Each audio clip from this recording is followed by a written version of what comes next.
Alright, welcome back, Dynamite Pack. How's it going? It's been a little while. I took some time off for the holidays. I was actually visiting family during some of those days, so I couldn't live stream even if I had the time. But we're back, and we're gonna try to finish this game tonight. We got a few things to do. One thing we gotta do, I gotta finish school. There's some stuff at the school to finish, and then we gotta finish the Team Star and Cassiopeia storyline and all that. So we're gonna work on that tonight and maybe start up the post game. That's the plan. Hey, what's up? Welcome in. We got Inkachu, Voluded. Welcome in. Welcome everybody else. All right, so we are at the school, or we're at Mesa Goza,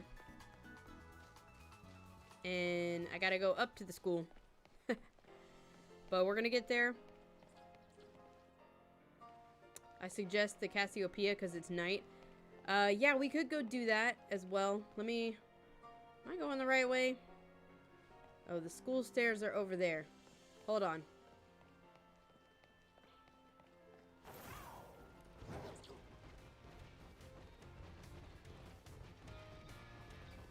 There we go. Okay, yeah, we can go try to do that.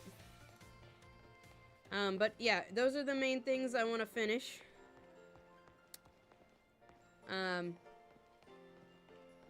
Because I don't want to get us to a point where, like, we have to do some of this stuff in the post-game. There's a lot of classes at the school I need to take.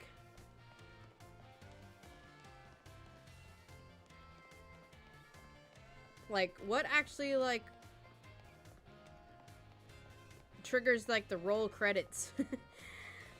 That's what I'm like. I don't want to get to the roll credits and we haven't finished all the stuff at the school, too. It's kind of like side quest type stuff, I guess, but...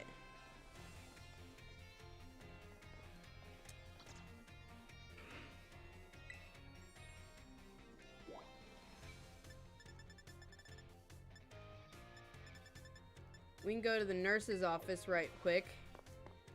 You just finished Pokedex and got your charm. Nice. I am really close to finishing my Pokedex.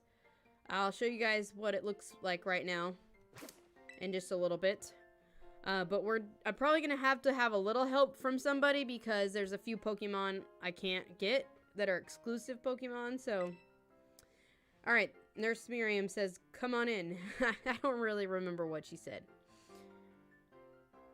I don't even know what Steven Universe is, but, never seen it. I'm glad you're here. I have good news. You're not going to believe this, but I passed the health teacher certification exam. All right, we'll say congratulations. Thank you so much. I saw you pushing yourself real hard in your treasure hunt, and that really inspired me. Of course, most of the credit for my success goes to my own hard work. Thanks for giving me the push I needed to try again. Hey, we got max revives from the nurse. Cool. But they tell me there's no room to add new classes this year. So I guess I'll keep being the nurse for a bit. It's a good show. Got new... No, you don't have Nintendo Online and you finished the Pokedex. This is what a true fan does. Nice. Yeah, like, I got most of it except a couple of the exclusives, but I think, like, I know a fellow friend of mine, from Jono Plays Community, he might let me, join his game sometime, and I can catch the ones I need. The main ones I think of off the top of my head is I need the Gulpin and the Bagon line. And if I could just catch the first one of each of those, then I can probably just evolve to get the rest.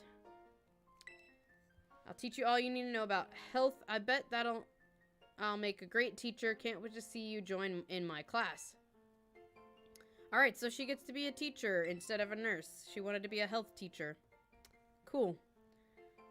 Alright, let's see what they're saying. Mimi. The students call Nurse Miriam Mimi. I tried using the nickname once, but she just glared at me. Ha! Yeah, Gulpin's an exclusive. I was looking up where to catch it, and it said, yeah, it's an exclusive to Violet. So. Alright. Do you guys think we could go find the end of this game here at the schoolyard? Hopefully whatever happens here doesn't trigger credits just yet, because I still want to finish the school stuff before we roll credits, so I hope this doesn't affect the game. Alright, Mego, what's going on?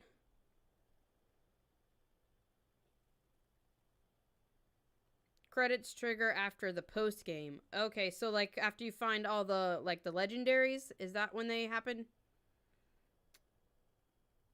Thanks for coming. And Penny, I called it all along, guys. Penny is Cassiopeia. Shocker. Thanks for coming.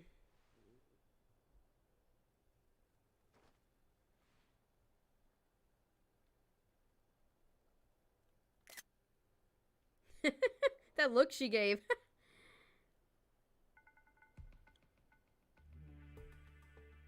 I thought the fourth plot line was post-game. I guess fourth plot line is where credits roll. Yeah, I don't know, because I finished the Elite Four and the Champion, so that's done. All the Team Star, all the Titan stuff is done. We had our last battle with Arvin.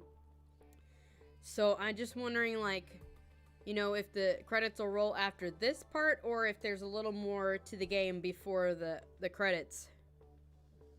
Because I would like to do all the school stuff before I roll the credits, so I hope that this doesn't mess that up.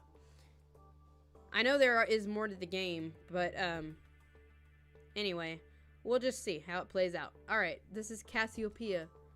This must be quite a shock for you. No, I guessed it all along. The big boss, Cassiopeia, they were both me all along. When I saw you make quick work of the Team Star lackeys outside of school that time, the idea for Operation Starfall suddenly came to me. Okay, do you guys see that in the background? That's kind of creepy. The track, like the jogging track, is moving on its own. What is with this game? It's so crazy. And now it just stopped. My skills let me get a hold of as much LP as I want, so I decided to use that to tempt you into helping me out. It's camera lighting being weird. Yeah, I don't know, it's something, but the track is moving back there. It is weird. After operation started, I kept an eye on you as a member of the supply unit, and I had you battle the bosses on my behalf. All for the goal of defeating me and putting an end to Team Star once and for all. But still, there's a part of me that wants Team Star to live on. I just can't roll over and let you win without putting up a fight. This is the final showdown. Excuse me, guys. I've been not like sick, but I've had a lot of like nose and throat stuff going on, and so I've got some water nearby, but we might be coughing a little bit tonight. Because, like, the talking irritates my throat more, but I wanted to come back and play some more Pokemon, so we're going to try to get through it. But, yeah, excuse my any coughing and throat clearing that might happen. Alright. Are you ready? I'm ready. Alright. Sorry to keep you. Oh wait, I don't know. Ooh, I might have a team on there that I was doing for Pokedex, so I don't know if... Uh-oh. Hold on. The letter of apology mistime had me... preparations took longer than expected. That voice, are you Clive? Penny, so it was you after... no, is that you, Cassiopeia? In the flesh, I have a task for you, Clive, if you'll accept it. I want you to record what happens next so I can send the video to Team Star. They need to see the outcome of this battle for themselves. Okay, will do.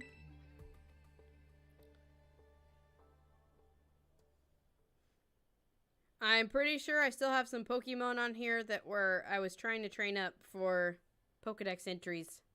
But I have a few good ones on here, so we should be fine. Allow me to introduce myself properly. I'm the big boss of Team Star. The name's Cassiopeia. So is that like... No, Penny. Okay, her real name's Penny then. Now, bow down before the overwhelming might of Team Star's founder. So Penny started Team Star. Interesting. I was figuring, based on the silhouette of Cassiopeia, I mean, it had to be her. They made it too obvious. It's like, I mean, come on, Pokemon.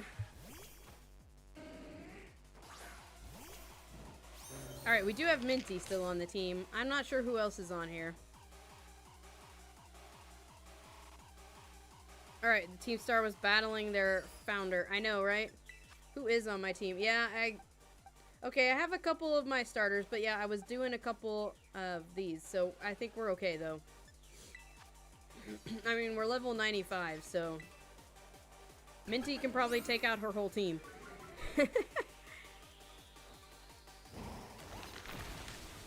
Please complete Penny's story after post-game.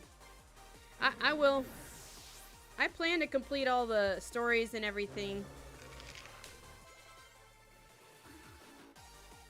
Send out a Flareon. We could... Never mind. We could keep out Minty. But yeah, I want to finish all the stories with the characters. So we'll do that. Alright, let's throw a Rage Fist at it.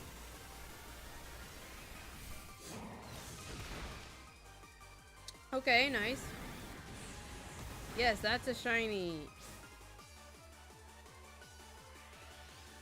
I don't know what can I say about the ending story. I can't spoil it. Yeah, don't spoil. I don't think I've really seen any of it, so...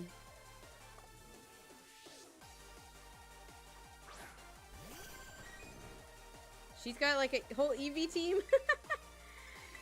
She does. She's got evolutions. It's genuinely surprising. Okay, got it.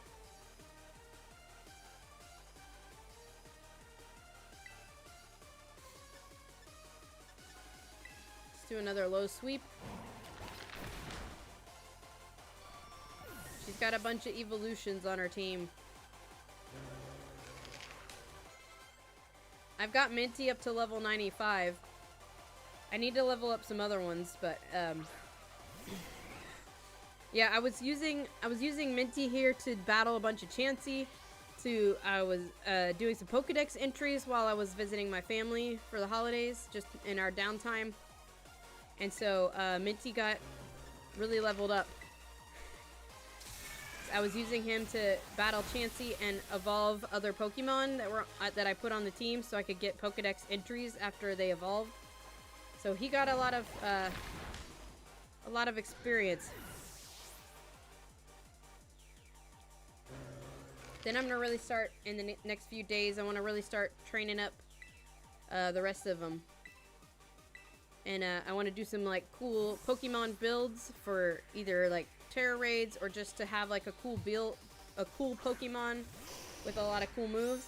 And I think I might make some videos on that. Would you guys be interested in seeing that? I'll just do like a highlight video of like going over like Tigger here and everything that Tigger's got. Like if I EV train him, like what I did, or like what held item and what moves I have on my Pokemon. I might do a little research and see like what are some good options, and then kind of pick mine from there and just kind of make a short video about the way that I built my Pokemon team members and stuff, and Pokemon for like doing Terra raid events and stuff. Don't really like daylight savings. It's night and it's 5. I know. I don't like when that happens either.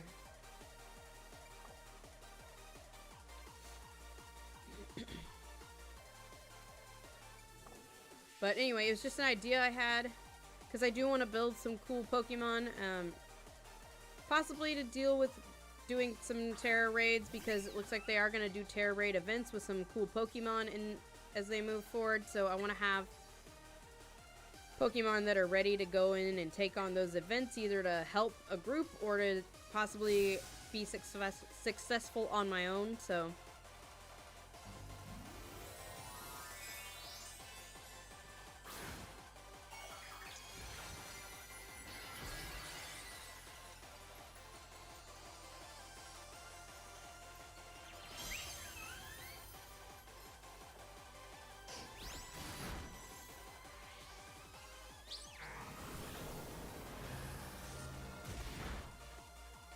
So yeah, anyway, that was a thought. Let's see. Who do we have here?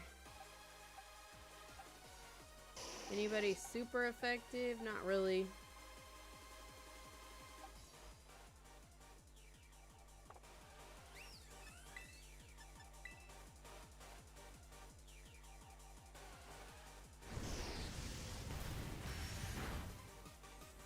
Okay, we got this. My VV power will crush you into stardust. Oh, Penny.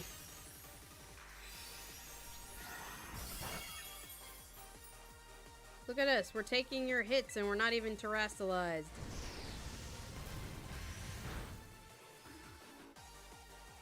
Alright, I think we got her.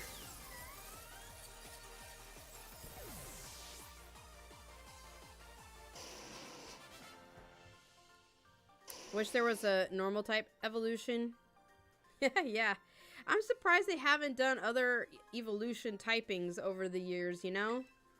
It's been a while since they made new ones. I'm kind of surprised they haven't done another one. Alright, there she is. It's finally over. It's done.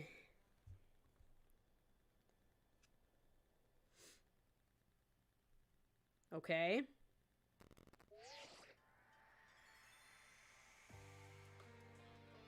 Hey, it's Team Star. We're done here. I think we should call it quits. Hold up, you're saying we should break up the team? Fairy was introduced in X and Y. Yeah, that's been a while. I'm surprised they didn't introduce a new one with this game. It seemed like a missed opportunity there. You gotta be joking. We got carried away with Operation Star. Now everything's gotten out of hand. Yeah, well, that's what happens when you round up a bunch of bullies in the courtyard and make a show of learning them some manners. But we didn't even fight them in the end. We didn't do anything wrong. Indeed, merely did we declare our intention to battle tooth and nail should the villains persist in their tyrannous... I'm not pronouncing that right. Oppression. Tyrannous oppression. That's it. 'Twas a bloodless victory, we assure you. Yeah, they didn't even send out their Pokémon. They just blubbered and apologized a whole lot. Our outfits must have spooked them good. But the bullies made a huge stink about what went down, and then we all ended up leaving the academy. Our plan backfired epically. There's no way we're getting off scot-free. I guess you're right. This little stunt might have put us up the creek. I'll fix this mess on my end. Just leave it to me. What are you saying? I'm the one who started Team Star. I dragged you all into this. So I'll take responsibility for everything. Oh, noble and kind big boss. You cannot. Now that the bullies are gone, you guys should start going to school again. Yeah, and what about you? I can't go back. Why? There's no reason for you to stay shut in your room anymore, right? All I can say to you guys is thanks. Even though we never met in person, you were all so kind to me. Stop right there, BB. Why are you talking like we'll never speak again? I need to go take care of some things. Prithee, speak to us. What is thine intent? Where's she going? Hey, big boss, answer us. What does Penny want to go do? You got some interesting names there, Inkachu. She says, bye-bye, guys. Thanks for everything. Penny, where are you going? Get back here. You're not allowed to leave.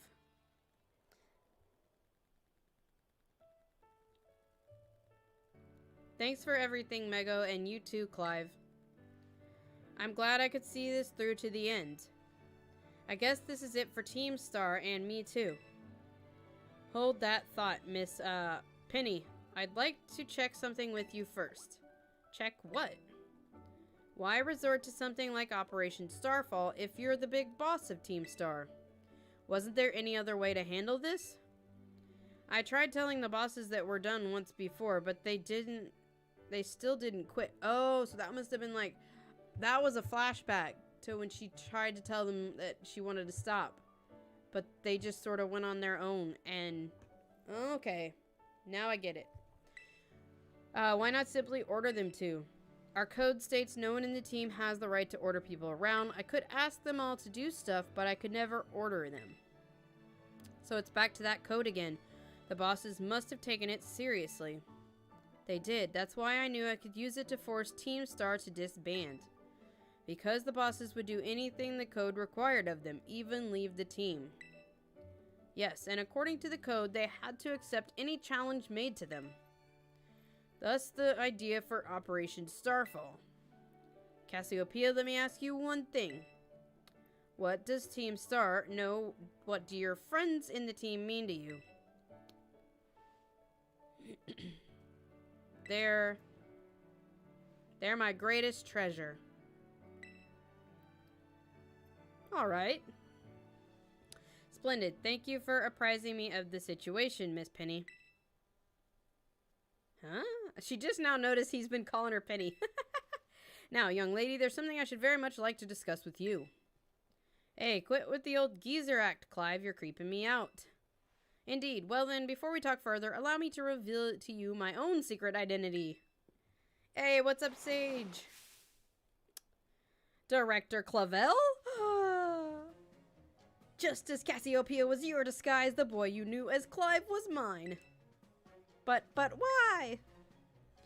I needed a way to talk to Team Star on equal terms. Students do tend to shy from speaking their mind to teachers, after all. Much more so when faced with the director of the academy. Yeah, but where do I even start? Wasn't the outfit a bit much? I have to agree with that. That hair.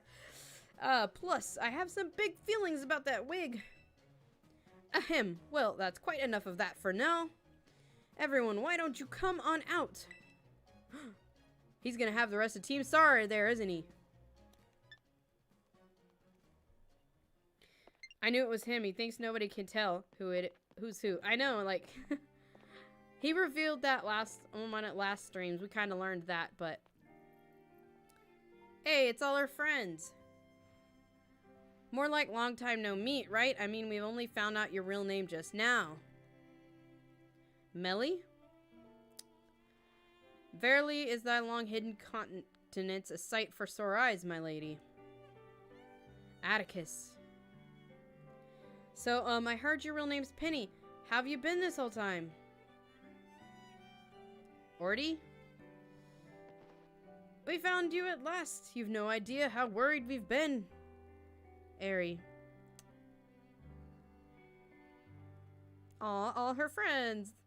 Okay, gang, on the count of 3. 1, 2, 3. Hasta la vista, Cassiopeia, and hello, Penny. Aw, that's cute. I want his Pokeball headphones. You guys see that? I want those. Somebody's gotta make those. Now then, Miss Penny, and each of you young bosses as well. On behalf of the Academy, I have something I would like to say to Team Star.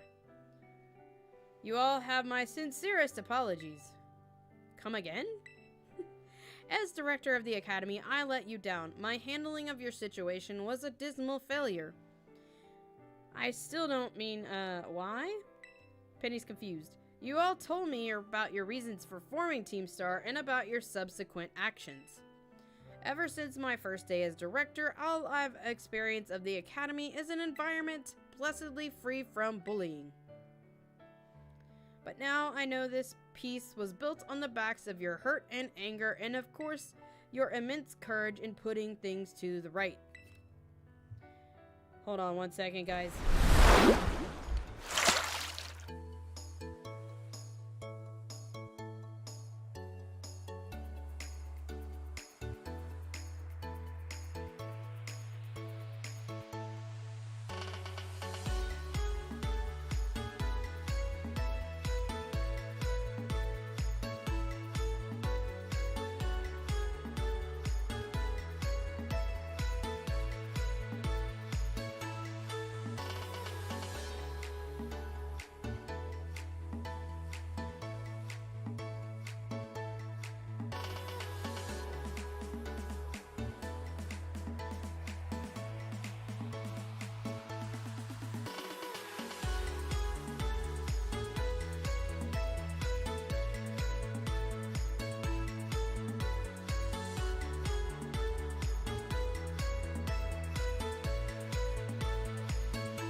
we're back. Alright, and so I'll get straight to the conclusion. The Academy's order for Team Star to disband and my threat to expel those who did not obey are hereby revoked. Does that mean what I think it means? He wants you back in school, I could tell that.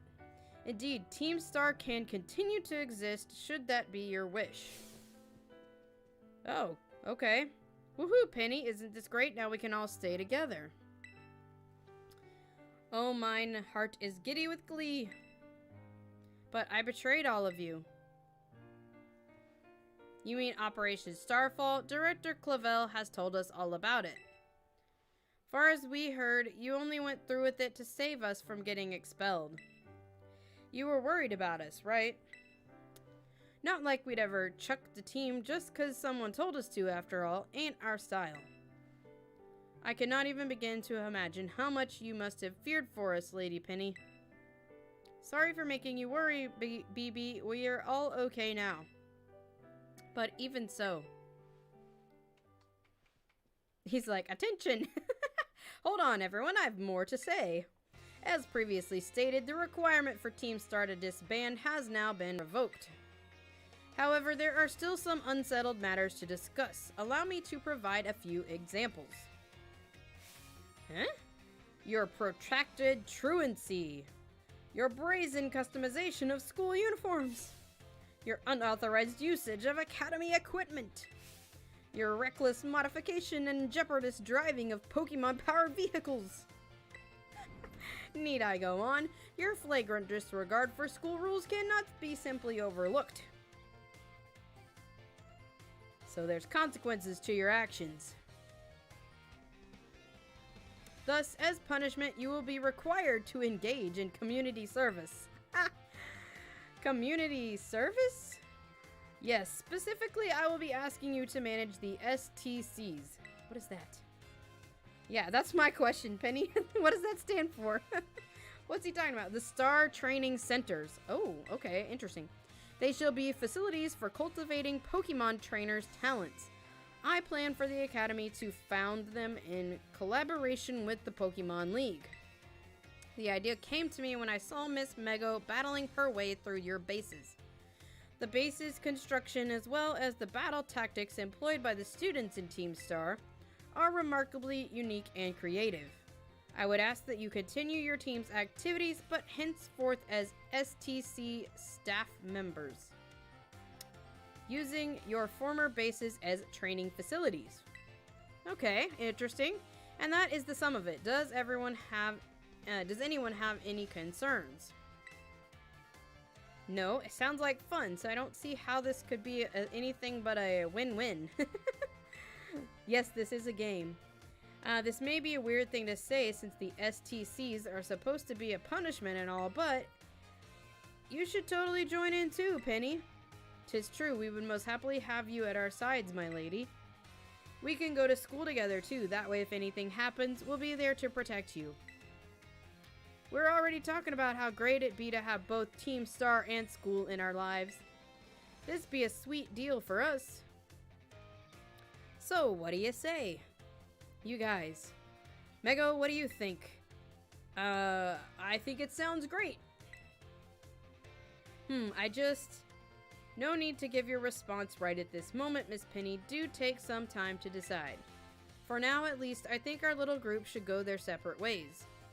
Not to say you should break up Team Star. I simply mean it is time to leave. Eevee is the leader of Team Star. Penny is. Miss Mego, please stop by my office later if you would. Okay. Oh, hey, we've got thrown back into our dorm room here. Alright. My main objective before we go to the director, I want to finish taking my classes, and I gotta do finals and all that stuff. So we're gonna spend some time doing that. Before we do any other progression on the story, we gotta finish all these classes. Alright, last time we did finish all of biology, so oh my goodness, we got a lot to do. Alright, let's tackle math. They should add in DLC a sim-like dorm decorations. Yeah, I don't know. Pokemon's never really been into that kind of customization, but it would be cool if they started incorporating other things. Yes, I'd like to take math with Miss Time. Sure. Alright, so we're gonna go work on these classes, because I'd like to complete them all and have that done. I should have been doing it more all along, but I just kind of forgot. Alright, so here we are, back in math class. Hello everyone, let's have a fun class today. Tell me, do you all enjoy fortune telling, horoscopes, and the like? I think it feels great to read your horoscope and see that it says, good luck is coming your way. So today, I'd like to teach you all math while focusing on the topic of luck. Perhaps you've seen the following phrase crop up during Pokemon battles before. A critical hit. When a Pokemon's attack lands as critical hit, the damage it deals is increased by half. In other words, it does 1.5 times much damage as it normally would. It is truly lucky that determines whether your Pokemon lands a critical hit or has one landed on it. This can cause a great upset in battle. Does anyone know what % chance a Pokemon has of landing a critical hit? Oh boy. 1%?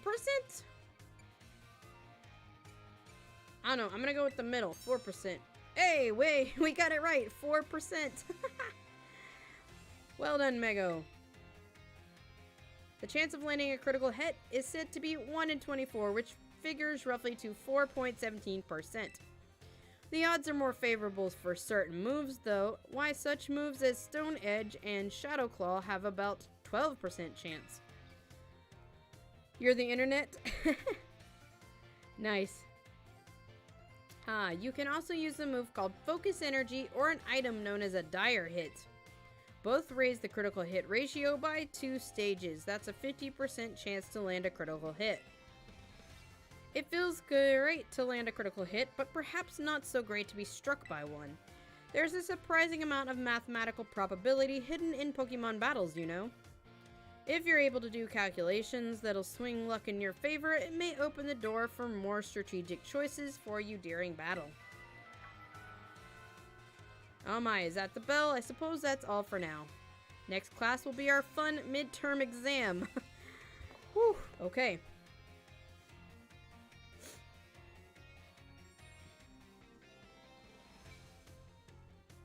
Alright, come on, loading screen. We gotta take our midterm.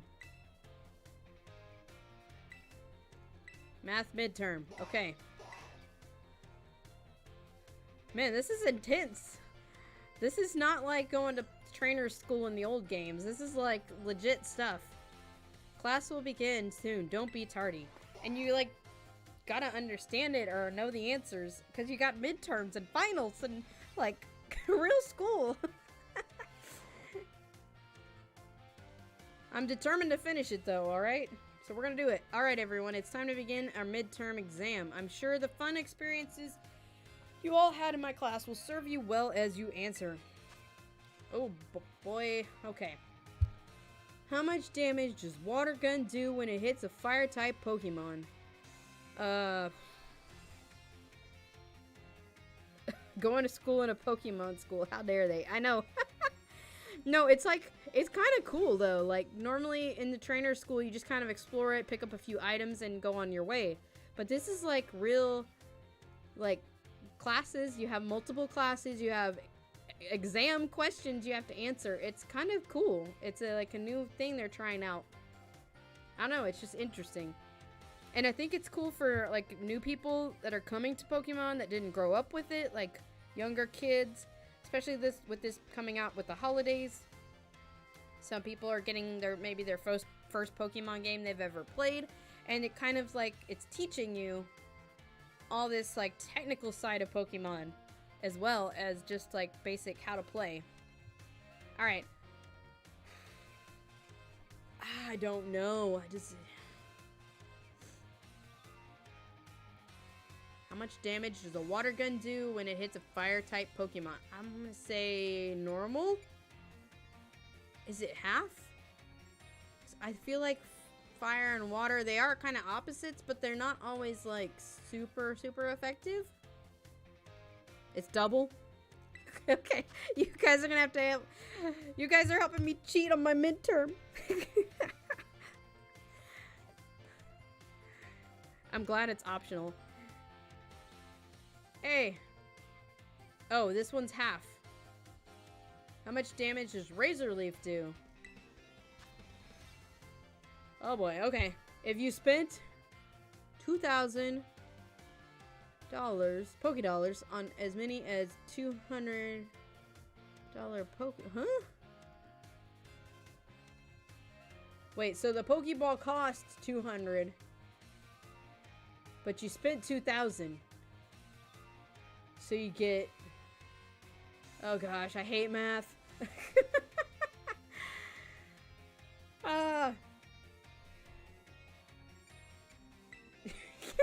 Balloon's answering all the questions.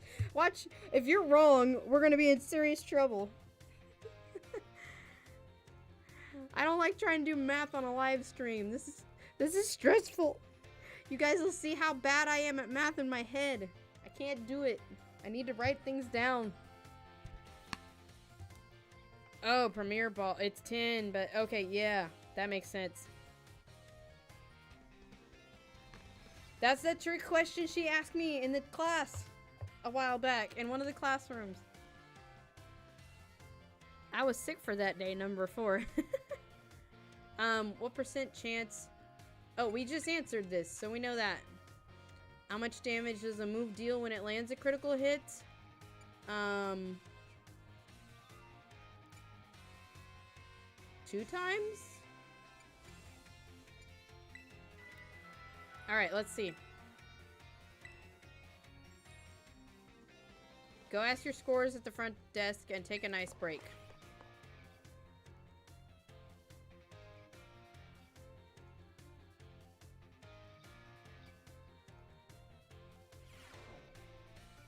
Feels great to get a test out of the way. Let's take a look at your results. Teachers don't know the power of chat. Yeah. You must get 3 questions correct to pass midterm and 4 correct to pass finals. See how you did on your math test. Hey, we answered 4 out of 5 correctly. Yay. From now on, I'm bringing a chat into school. Yes. All right, passing score. Miss Time asks us to give this reward to any students who pass the exam. All right, got XP candies.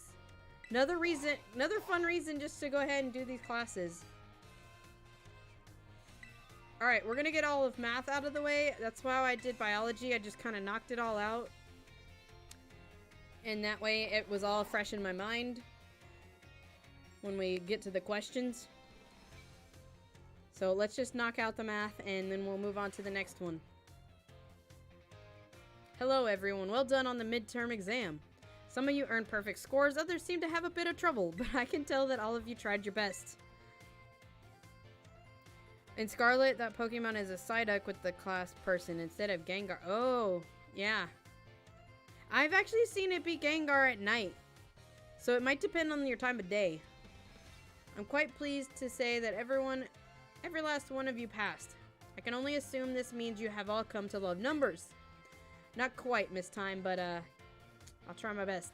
Stay sharp and try your best for the rest of class. Speaking of staying sharp, do you know how that word applies to Pokemon battles? Hey, what's up, Umbreon?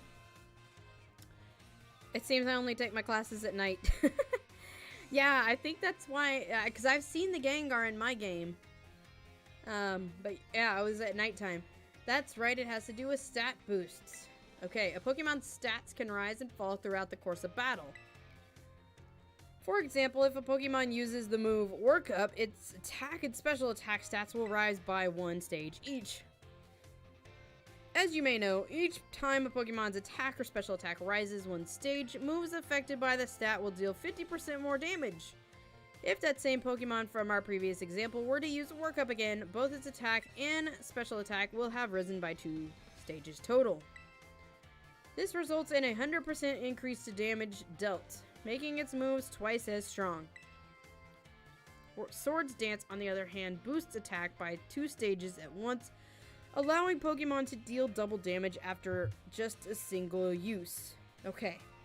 I actually kind of do want to start to try to understand all of this side of Pokemon, because this is the side of Pokemon that I'm not always, like, as informative about as far as, like, battling strats and, like, how the battling system actually works. I just sort of take it for luck or over-level my team, and then I'm good. So, actually understanding, like, the strategy behind the battling is something I would like to work on understanding.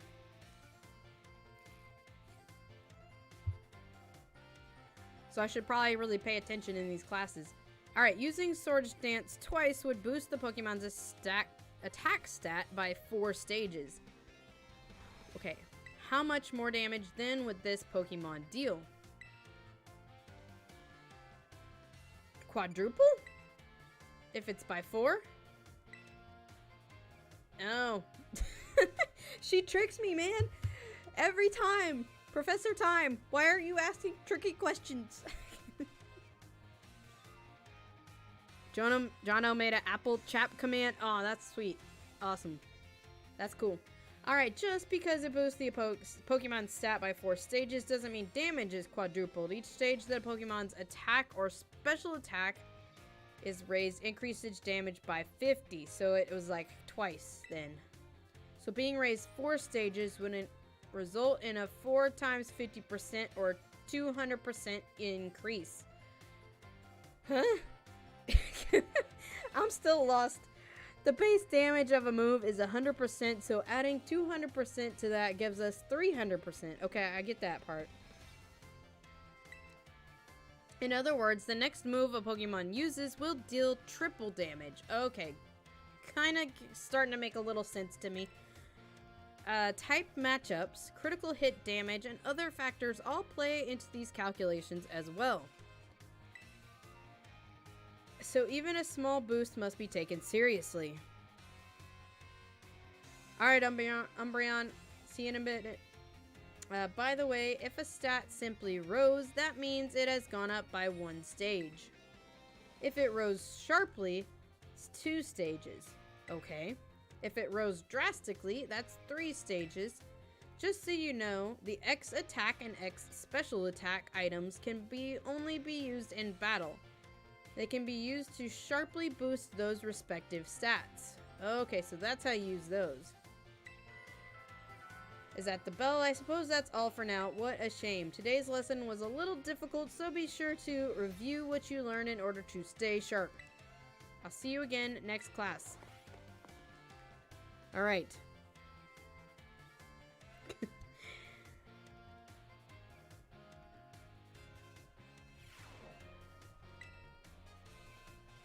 Alright, let's finish up. We got Math 5, and then I think there might be one more math lesson, and then the final.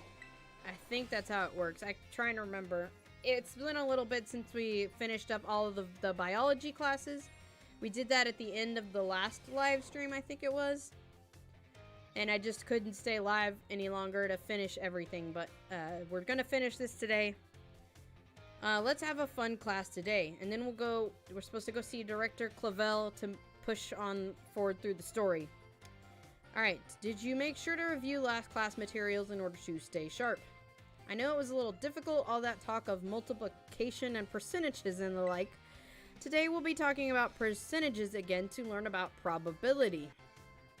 That may sound like we're going to have another difficult class, but did you know that all of you already deal with probability on a regular basis? Pokemon moves generally have a property called accuracy, which determines the probability that they will hit. Fun fact, I just graduated from the UVA Academy. Oh nice, Voluded, so you finished all of the school stuff. Good deal. That's my goal tonight, is to finish that. The accuracy of Tackle is 100 or 100%, so if you were to use Tackle 100 times, you could expect it to hit all 100 times. The move Hypnosis, which puts opponents to sleep, has an accuracy of 60 or 60%. Okay, so now I kind of understand that.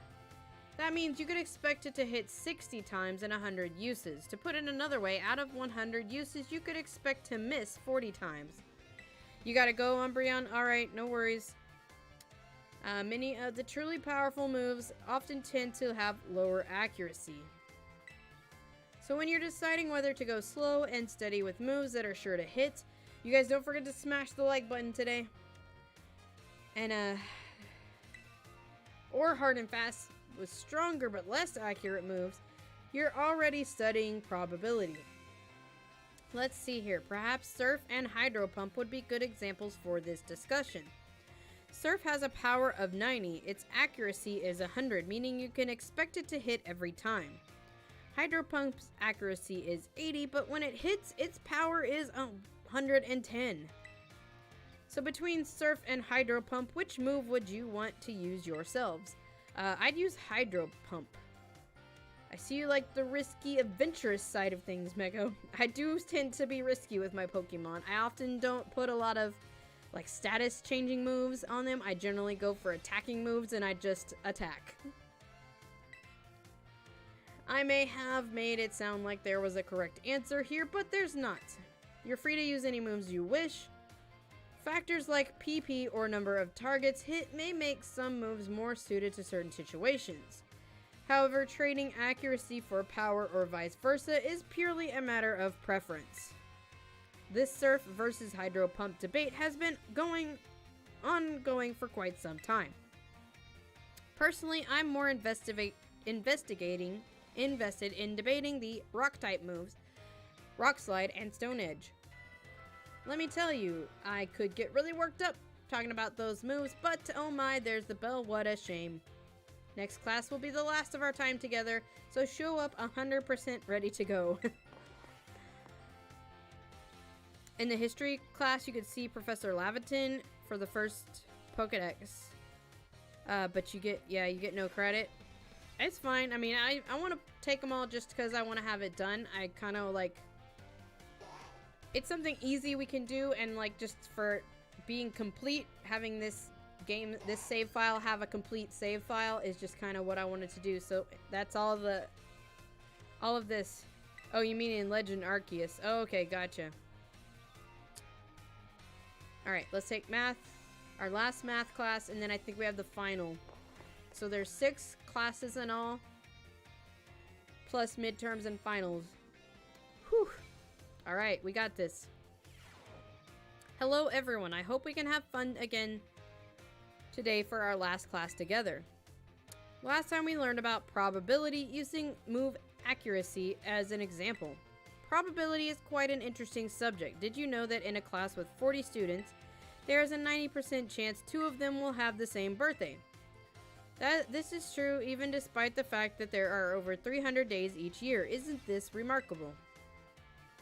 Let's move on to today's topic before we get swept along with probability again. I've been teaching you how to calculate damage in this class using examples like type matchup, critical hits, stat boost, and the like.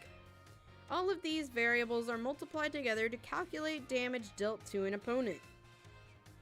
However, did you know that there was an even simpler way to increase the damage of your Pokemon's moves? All you have to do is use your Pokemon. Have your Pokemon use a move it shares a type with. If a Rock-type Pokemon uses Rock-type move Stone Edge, the move's base power of 100 is multiplied by 1.5 to become 150. Ground and Rock may seem like similar types, but if a Ground-type Pokemon uses Stone Edge, the move's power will remain 100. Oh, that's interesting. I didn't realize that. Like, if you have a certain type Pokemon and you use the same type move, that it's actually more powerful. Huh. Super effective moves and critical hits also add multipliers onto this little numerical increase. So it most certainly must not be taken lightly. Let me ask you a question to see if you understand what I'm talking about here. Say you have a move with a power of 100. If a Pokemon that shares a type with this move uses it and it hits an opponent that is weak to that type, what happens to that move's power? Maybe becomes 200? Okay, close, but a power of 200 would only take into account the doubling effect of using a move that is super effective. So what would it be? First, using a move that shares a type with its user multiplies the base power of 100 by 1.5. So that's 150. We know that. The fact the opponent is weak to the moves then doubles that power from 150. Okay, that's what she meant. Okay, so it was 300. The original power of the move ends up being tripled. Isn't that amazing? Interesting. Okay. So if you've got a Pokemon that's a certain type, you want maybe at least one, maybe two of that type move. And then take it against a Pokemon that is weak to, and you're going to deal a lot of damage. Okay.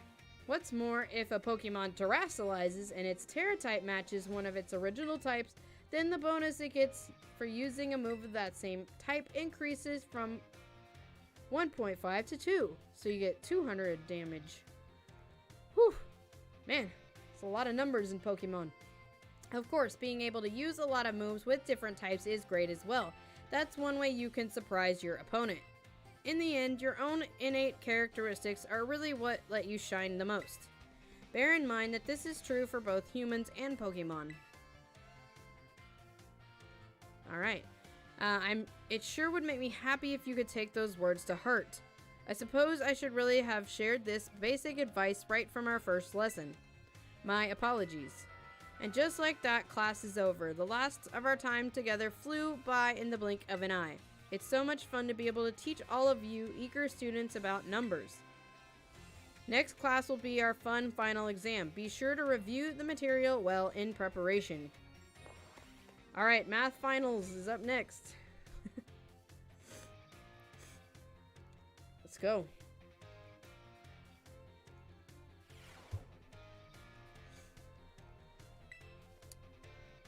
Morning, Mego. What class would you like to take? Let's take our math final.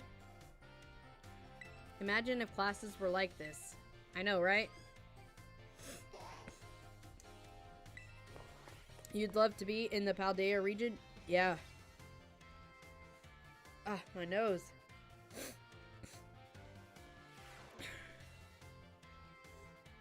Alright, everyone. It's time to begin our final exam. I'm sure the fun experiences you all had in my class will serve you well as you answer.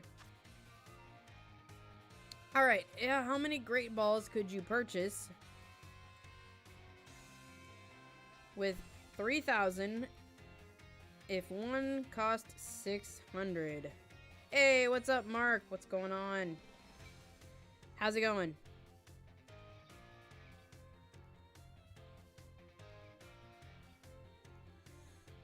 Alright.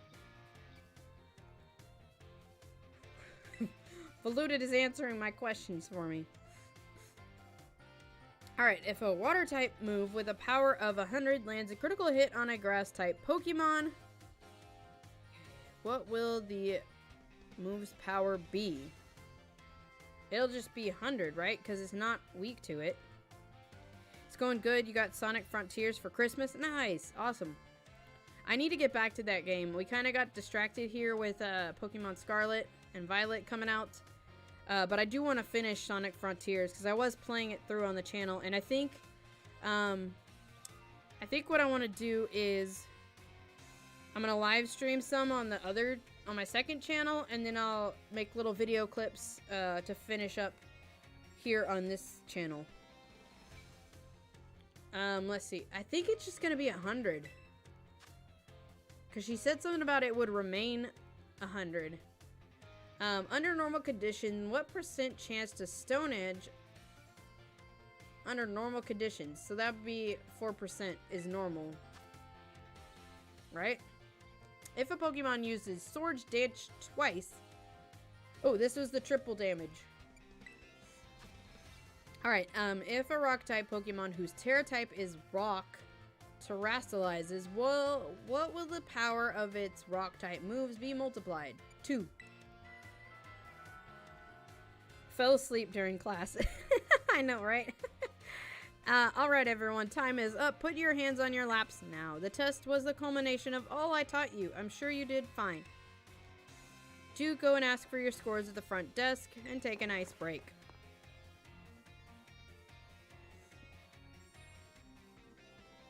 But yeah, I do still want to finish Sonic Frontiers. I was playing it on this channel, and I want to finish it on this channel, but like I said, I may do some live streams over on my second channel. It's Mego's Arcade, if you guys haven't subscribed over there yet. I'm going to be doing more content over there. Probably going to live stream on it like twice a week, Tuesdays and Thursdays, and play some games over there. It's kind of what I'm thinking right now. Alright. We got 3. Okay. Let's see how you did. You answered 3 out of 5. Aw, man, that's not enough. We have to take it again. How did we get that wrong? I was sure I was right.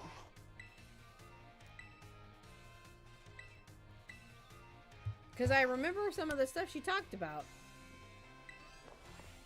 So, like, you know. I was gonna get a PS5 with the money I made last week, but I have instead decided to make a trip to Super Nintendo World. That's cool. I'm actually gonna maybe try to get a PS5 tomorrow.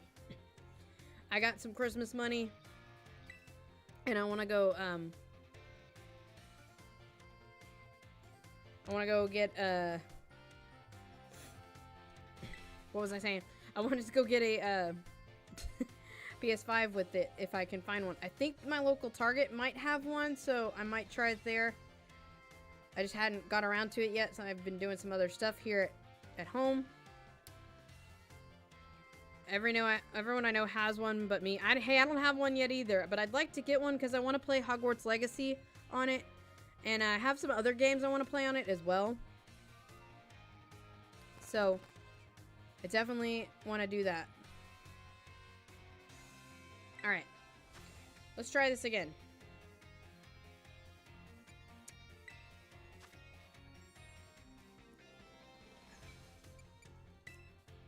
Okay, we're going with some other information I remember.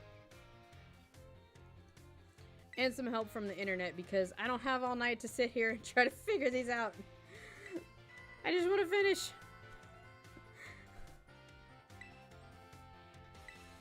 But yeah, I'd like to try and get one, if I can find one. So, either tomorrow or Friday, I'm going to run out and see if I can find one. I think I'm gonna play Hogwarts Legacy over on the second channel, but I don't know yet. I feel like it's a good way to grow that channel. Do live streams over there with Hogwarts Legacy. And we'll keep all the Pokemon content over here, because there's still a lot of Pokemon content with this game as far as like just shiny hunting. And I have some other Pokemon content ideas for this channel that I want to do, so I think it's best to kind of split them. Hey, we got them all right.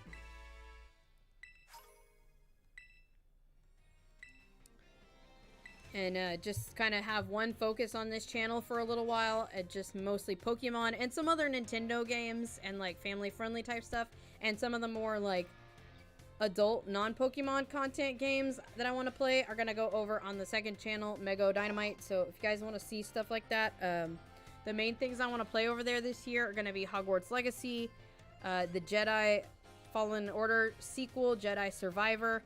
I want to play through the God of War games. Persona 5. Those are some of my main ones I want to play over there. To start off.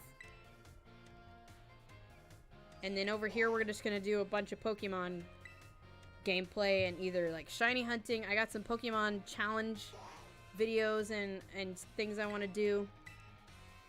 So I definitely have some stuff in the works that's going to kind of keep this channel going. And of course, there's endless amount of shiny hunting we can do. So I'm not too worried about, you know, not having enough content for this channel. And I may play some like Pokemon-like games.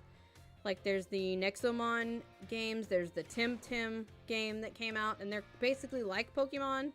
They're Pokemon style games, monster collect and catch and battle kind of games. So similar stuff like that. And then of course, I'm going to bring some stuff back like Animal Crossing and the Splatoon.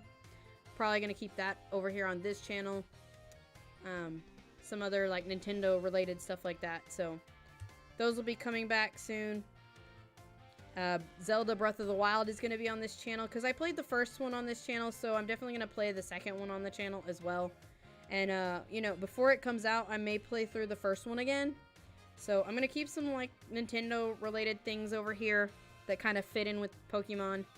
And then things that don't quite fit with Pokemon are gonna go onto the Mego's arcade channel. And I'm hoping I can grow that channel a bit. Like I said, I think Hogwarts Legacy is a good one that's gonna help me grow that second channel a little bit. So I may make that my main focus when it comes out and really try to grow that channel up and at least get it monetized. And yeah, see how it goes. Anyway, greetings, my little students. Whatever you did yesterday is now a part of history. Today we will continue to unravel the marvels that history has presented to us. Hey, I could see the Legend Arceus Pokeball. I see that.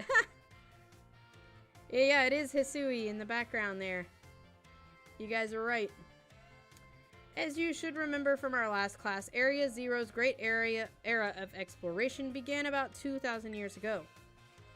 This era lasted for approximately 1,000 years, but not a single soul was able to venture all the way to the deepest reaches of Area Zero. Having poured much of its human and financial resources into the exploration of Area Zero for so long, the Paldean Empire fell into decline. 200 years later, or 800 years ago, the Empire and its surrounding nations united into one entity. This was the formation of Paldea as we know it today. Ah yes, the very academy where you are now filling your young minds with knowledge was also apparently established at that time. In fact, this school building, though certainly have undergone repairs through the years, is just as it was when it was built so long ago. This very structure is a piece of history. Ah, things of old are truly splendid. I would certainly prefer not to have the Pokeball portion, though. A relatively new addition. Okay. Ah, perfect timing to make eye contact, young Mego. Let's see if you've been listening to my lecture. Tell me, approximately how many years ago was this academy established? 8. Correct. I see the look of concentration on your face. I hate nothing more than when a student only pretends to listen. Oh man. This academy was constructed exactly 805 years ago, to be precise. In other words, your academy here is 805 years old. At the time, it offered state-of-the-art facilities and a uniquely innovative curriculum. As such, people used to say. Those seeking knowledge need look no further than the oranges of Paldea. That's right, they were referring to Naranja Academy. It is said the proverb of sorts was even used outside the Paldea region. Oh, is that the time already? I must have gotten swept up filling your minds with knowledge. This ends today's lesson. Our next class will be our midterm exam. Bring the wonders of history to the forefront of your minds in preparation. Whew, that was a lot. Shouldn't have made the eye contact. I know, right?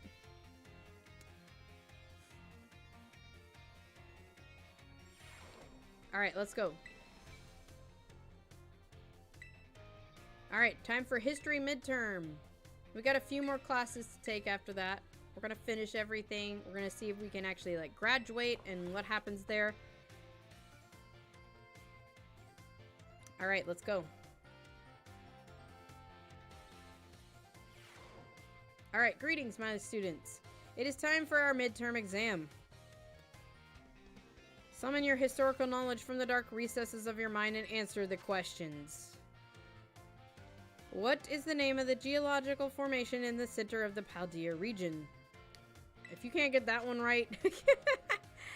Oh man. A treasure, right? How many years ago did the Paldean Empire begin to rule? She said 2,805. Those seeking knowledge look no further. Okay, I think we got that right. I passed my primary school in 2021, didn't get a graduation. Oh, I'm sorry. Alright, sincerely hope you did. So ends our midterm exam. You may ask for your scores at the front desk. Alrighty, let's see how we did.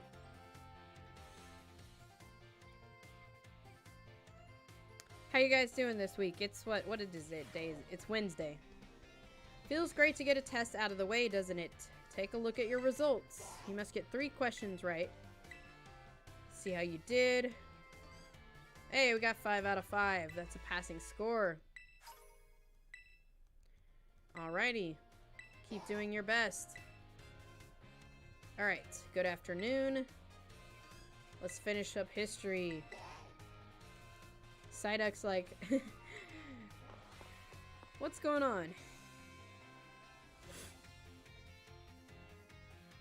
Alright, let's go.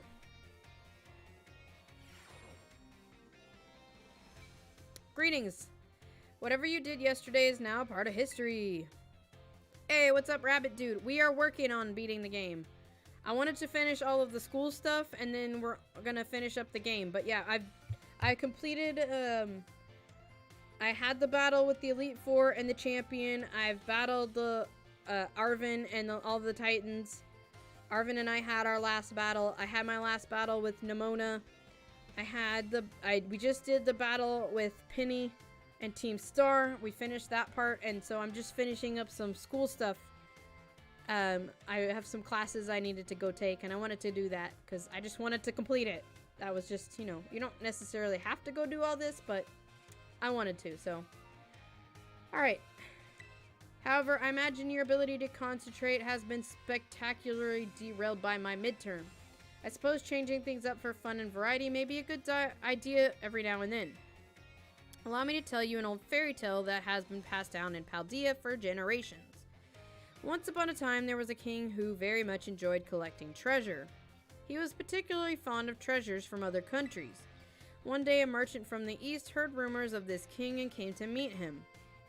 The merchant laid out 4 treasures in front of the treasure-loving king. The 4 treasures were as follows: a vessel, a sword, a set of tablets, and a set of beads. Seeing such rarities before him, the king leaped for joy.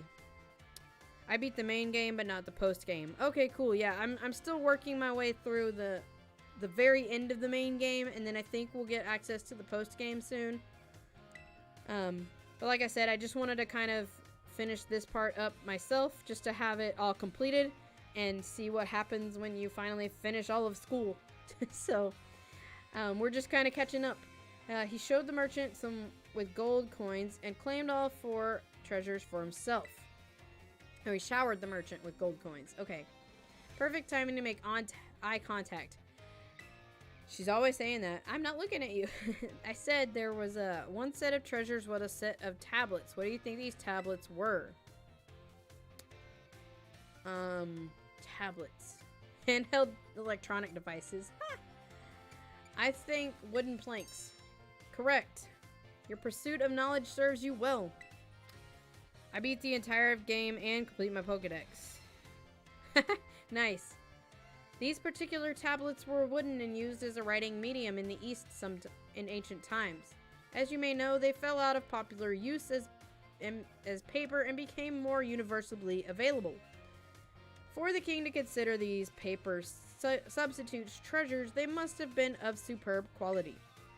That, or perhaps they had some amazingly profound teachings written on them. So the king obtained these 4 treasures, and on that very night, it is said a terrible disaster rained down upon his castle, reducing it to rubble by dawn. Huh, interesting.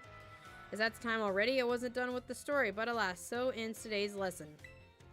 If you're interested in how the story ends, you may come see me outside class hours. Okay.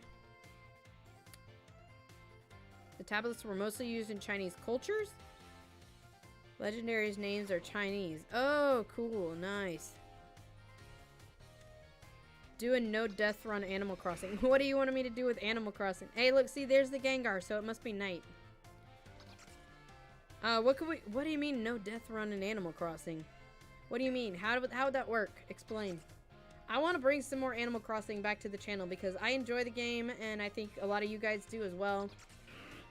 What class would you like to take? You like history with Miss Rayford? Yes, I want to take history. You could just take class in the middle of the night. That's funny.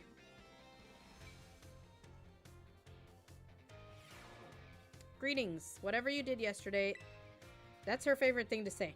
Today will continue to unravel the marvels that history has presented. I trust you all remember our lesson before the midterm exam concerning the great crater of Paldea and its interior, Area Zero.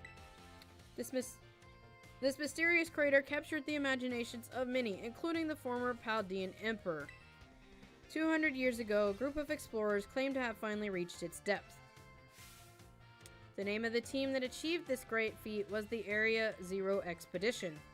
The team is said to have been made up of Paldea's best and brightest. Skilled battlers, brilliant researchers, talented individuals of all kinds. Among the list of team members was the name of a man who was an author and brilliant natural historian, Heath. After returning from the expedition to Area Zero, he used his literary talent to record the events of the expedition and publish them. Okay. Perfect timing to make eye contact. Let's see if you're paying attention. What was the name of the team that first made it to the deepest reaches? The Area Zero Expedition. Correct. I simply slipped into the flow of the lecture. You're really quite clever. Basically, if you die, you have to start the challenge again. Okay. But you don't die in Animal Crossing. So how would that work? The correct name for this team was Area Zero Expedition. The record of their activities written by the expedition member Heath can be found in bookstores and the like even today. The record is known as the Scarlet Book. Oh, that's the joke. Okay, gotcha. I get it now. I guess you could have a system. I don't know. I'm gonna think on that. I'm gonna come up with something fun that we could do. I think you've got the brain thinking of some ideas now, so we might be able to make that work. Not necessarily like an in-game death, but there might be something we could say. If certain things happen, then you have to like clean your game or something. I don't know. At the time, the entire region of Paldea was absolutely buzzing about Area Zero. The Scarlet Book was so popular that practically everyone had a copy. However, the book itself was full of fantastical descriptions and illustrations of things that could never be thought of as real. The masses began to call Heath a liar, so he wrote the book that Arvin's been carrying around, because Arvin has the Scarlet Book. Nice, okay, it's all connecting. Even the truth of the expedition making it to the bottom of the crater was called into question. The Scarlet Book was condemned to the shelves of used bookstores as just another book of wild paranormal stories. There's a copy on one of the bookshelves on the ground floor. Ooh, can we go read that? Feel free to have a read. Ooh, we can. Okay. Today ends the lesson. We'll unravel more of history's enigmas together next time. No God Pokemon Challenge. Huh, yeah, what I've heard of that, like, kinda, but I don't know, like, the details. Let's go see if we can find this book right quick. Where are you?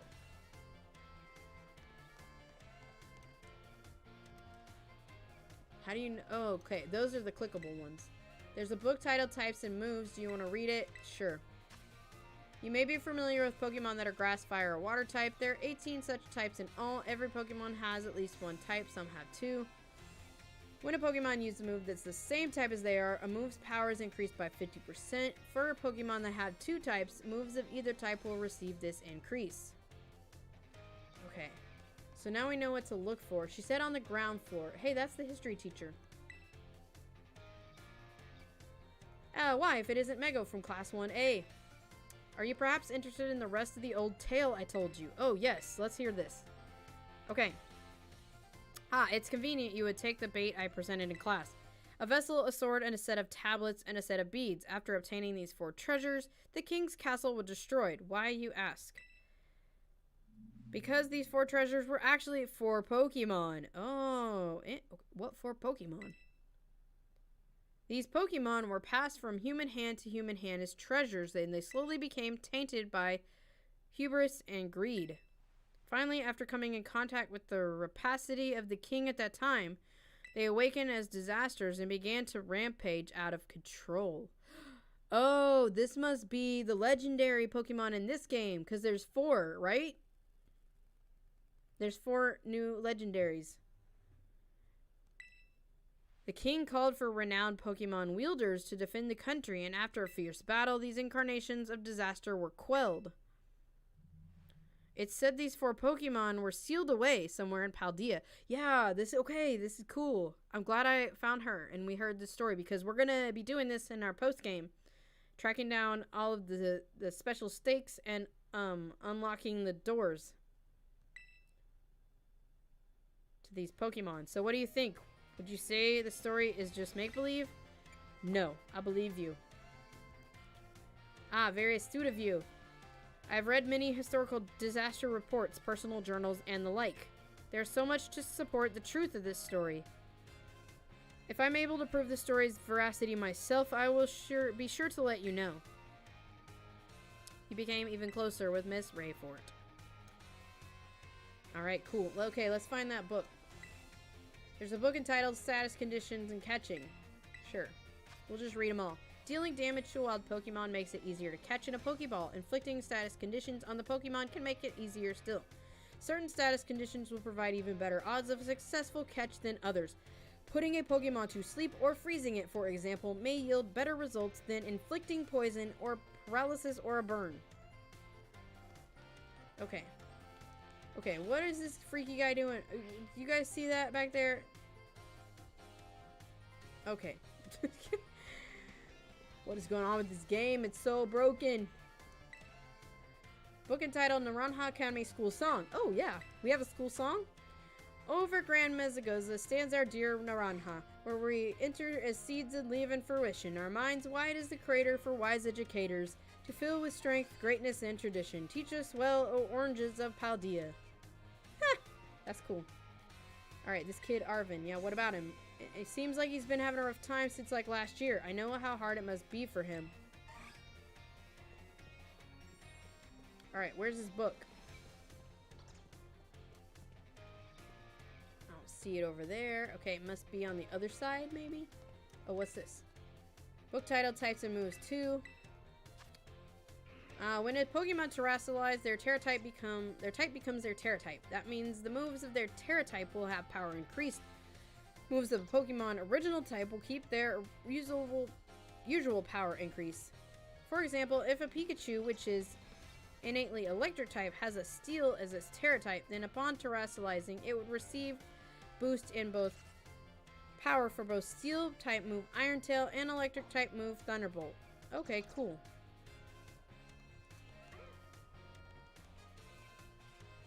Nothing there, nothing there. No, we read that one already. Okay, let's go check the other side. Like, how do we get back there? There's like a ton of books back there. Or is that just for show? I've got no idea where this book goes. Pokemon Natures. Okay. So much walking, I know.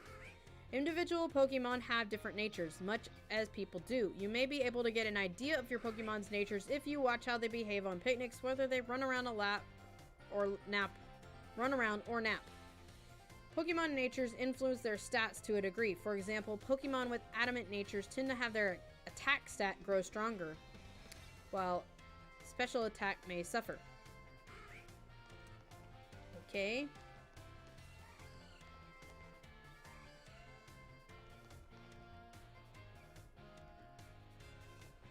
Alright, where are you, book? There's a book, Academy Rules and Regulations. I think we already read that one.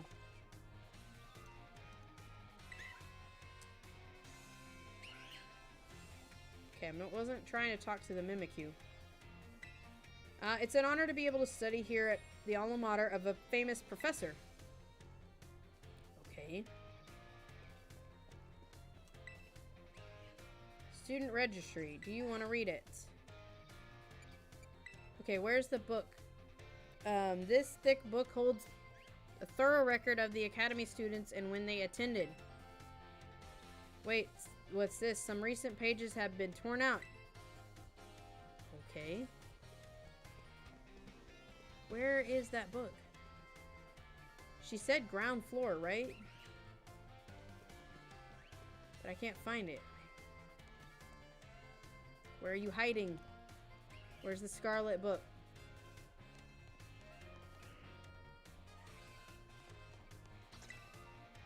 There's time. Oh my, if it isn't Mego. Please forgive me if this is an odd question. Gotta go. Alright, no worries. Thanks for hanging out. Perhaps you were watching me from afar just now. I just got here. Yes, I suppose you wouldn't have been doing something like that. I'm sorry. You see, how should I put this? Recently, there have been times when I feel as if I'm being watched. Not by a Pokemon, mind you, but by a person. I thought it might be a ghost, so I tried asking my sister for help. She said it most likely isn't one. She's good with ghost-type Pokemon, you know. Oh, yeah, her sister is Rhyme. Perhaps one of my students is quietly watching me, waiting for a chance to ask a question. That might be it. Goodness, if that wasn't an intense gaze I felt. If you notice someone with a sort of fire in their eyes, come tell me, won't you? If they're too shy to come and ask me themselves, then I'll go to them. Alright, am I supposed to, like, locate somebody? I'm a student, I'm not a teacher. I'm wearing the uniform, aren't I?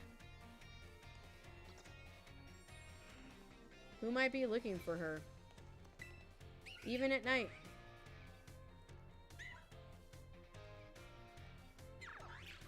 Okay, stop trying to talk to the Pokemon. I want to talk to the people. It's great that night classes are available here. I can work during the day and still learn. Well, I don't know where this Scarlet book is. She said it was on the ground floor. But I am not finding it. Magazine title Musician's Register. Do you want to read it? No, not right now. I'm looking for the Scarlet book. Acuculture. No. Well, where is this thing?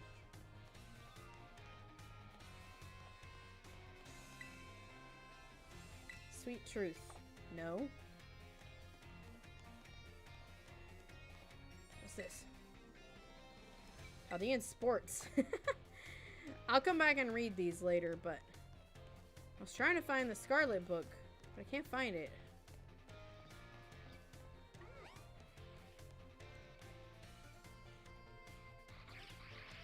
Unless I'm just missing it somewhere.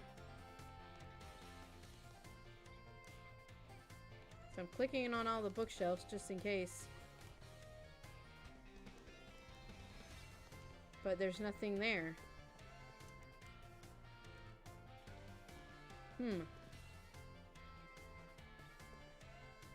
Is it like laying around somewhere? She said I could read it. And I can't find it. I'm gonna see. Okay, let me look it up.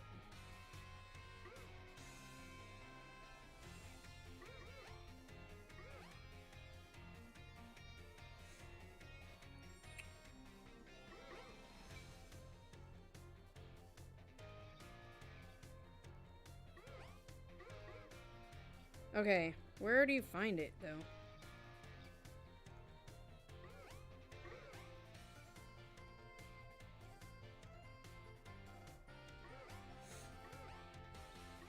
Okay, where is it? She said it was down here, right? There was like a copy of it. Including the Scarlet book. Okay, but where do I find it?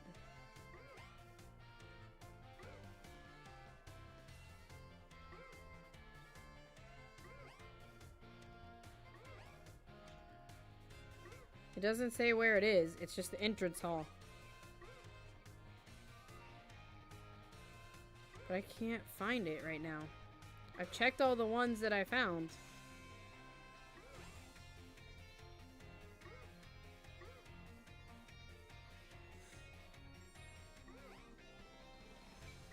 On the right side. It's on the... Okay, here we go. I think I found it. It's on the ground floor, right side, in one of the hexagonal bookcases. Okay, so from the door, from the entrance. Entered right side. It's here. Oh, okay. Oh, there it is. I see it. It's been right here. Okay. I am not losing my mind. Not yet. Alright, so we can actually look at this and read it. Cool. A photograph. I think I found it before, but anyway. A photograph from the survey team's point of ingress to the crater, which is visible in the background. Luck favored us with fine weather, making out for a smooth outset. But clouds obscured the crater's distant depths, where the treasure of legend is said to lie. Now onward and downward.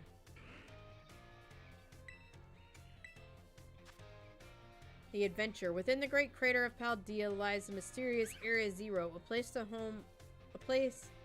home to such landscapes, such plant life, and such Pokemon we'd never seen. It is inhospitable to human life. As such, I suspect something altogether unknown to humankind sleeps in its depths. Alright. A photograph of a spot where the survey team rested on day 2 of the expedition. Note the strange symbols inscribed on the ground. Were left by explorers in the time of the Paldean Empire, or could they be older? Regardless, they seemed as if they must hold meaning. Alright, cartograph.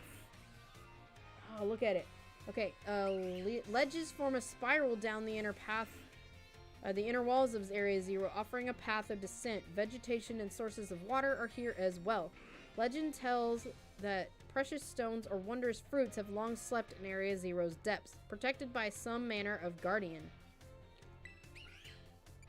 Alright, Pokemon. Sketches by a survey team member. Surprisingly, Pokemon species we observed in the upper strata of Area Zero seemed a little different from those seen outside the crater. Huh. Now and then we heard unfamiliar cries from the lower strata. Alright, monsters. Let's read the monsters section. A, it's a great tusk. As we descend further into Area Zero, we begin to catch glimpses of mysterious Pokemon, though which we wondered in these huge, ferocious beasts were indeed Pokemon at all. One of our team suffered a brutal blow from such a beast and was mortally wounded, forcing us to retreat for a time. A member of the survey team captured this photograph by chance. I noticed a passing resemblance to the Pokemon known as Donphan, yet differences such as its sheer size and shape of its back set it apart, as do its great tusks. Alright. Let's read about the Herba Mystica. Area Zero was home to wondrous herbs that instantly impart vigor when eaten. When dubbed them Herba Mystica and attempted to grow some in areas... We dubbed them Herba Mystica and attempted to grow some in areas around Paldea. However, before we could harvest the herbs were eaten by Pokemon, which in turn grew large and strong. We call these the Titan Pokemon. Okay, so that's how the Titan Pokemon came to be. Mysterious plates. I don't think we've seen this one yet. During our descent into Area Zero, we came across a buried metal plate inscribed with a strange symbol. We attempted to shave off a piece of the plate, but failed to leave even a scratch. Even determining the nature of the metal seems beyond modern science. We do not know why the inscription was made, let alone how. Interesting. So we have seen some of these pages pop up throughout the story, but there's some I don't think we've actually seen yet, so...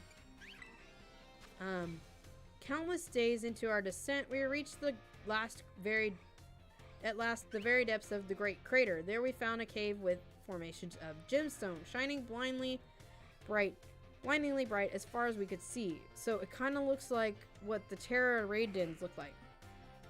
Perhaps the strange light itself is the guardian said to watch over the treasure deep within the crater. Alright, an imagined Pokemon. Oh wow, that looks cool. Yo, what is that thing? Is that gonna be a new, like, DLC Pokemon they're gonna add? A drawing of a fantastical Pokemon as envisioned by our sketch artist. The size and ferocity of the strange Pokemon that dwell in Area Zero's lower reaches tickled the artist's imagination, prompting this sketch of what other species that inhabit these depths might look like. Dude, they should make this Pokemon because it looks awesome.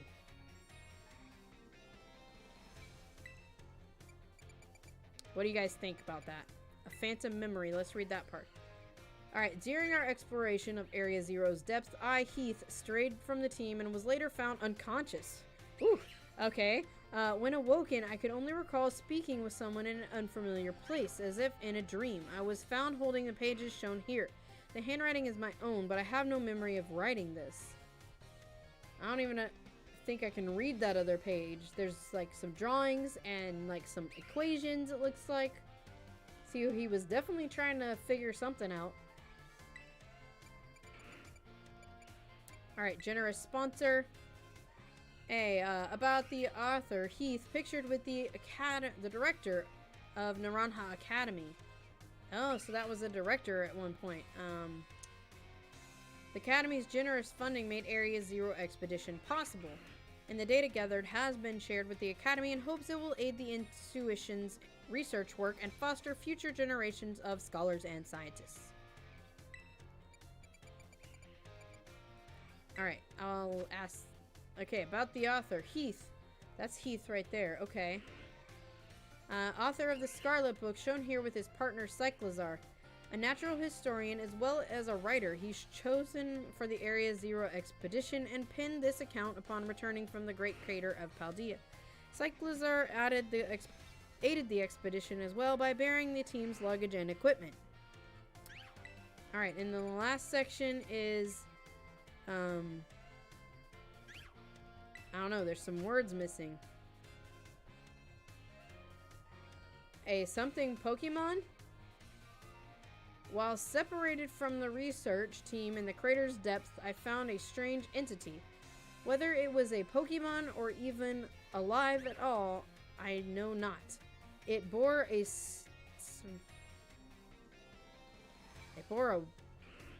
shell? It bore a shell with layers of overlapping hexagons and gleamed brighter than a gemstone. Veiled? I don't know what that one is. Vide? I don't know. There's missing letters. It wrestled a mysterious, brilliant brilliant disc? Huh. I'm not sure. We're missing some letters there, so I'm not quite exactly sure some of these words, but we were... Interesting. A disc Pokemon, maybe? Huh. I don't know. Interesting. If you can die in Animal Crossing, let me know. I'm curious. I don't think you can, but... Maybe, yeah, like getting stung or, you know, something like that. That could be a reset or something. Alright, I think we'll just put away the book now. Alright, let's go finish our classes. That was interesting. Alright, let's take our last of history classes, and then we have the history final.